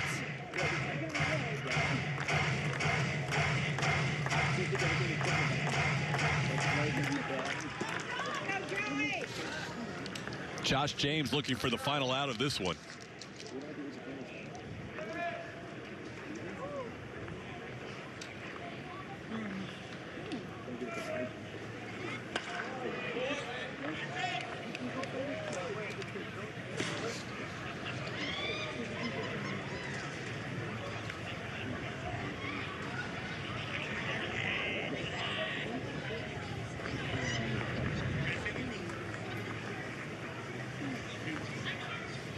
There's Andrew Young has moved into the on-deck circle. If his spot comes up, he's waited the whole day to get at bat. Nelson Cruz got 4 at bats as the DH. Actually got 3 at-bats, 1 walk, so 4 plate appearances. And there's Andrew Young, hasn't had a chance to play all day, and he needs 1 more base runner to get a chance to hit. But Josh James trying to close it out right here with pitch number 26 of the inning. That ball's hit hard to center field, but it's holding up and put away for the final out. Pedro Leon squeezes that line drive, and the Astros win this game 3-1. Well, Blummer, Justin Verlander looked like he's ready to go, and Ryan Stanek looked very impressive and just enough offense. Just enough offense, but that's the beauty of the Astros, is if the offense isn't firing, usually that starting rotation can pick you up. Justin Verlander is definitely one of those guys bouncing back and showing the fans right here in Houston that he's feeling pretty good. So that's all the signs are pointing in the right direction. Stanek looked amazing. We got a chance to see Jeremy Pena. This was a lot of fun to watch this spring training game from the studio. I want to try something different next time. Next time we'll be on the air. We'll be live from West Palm Beach, Florida, coming up Saturday night. We'll have plenty more on this day, including the post-game show right around the corner.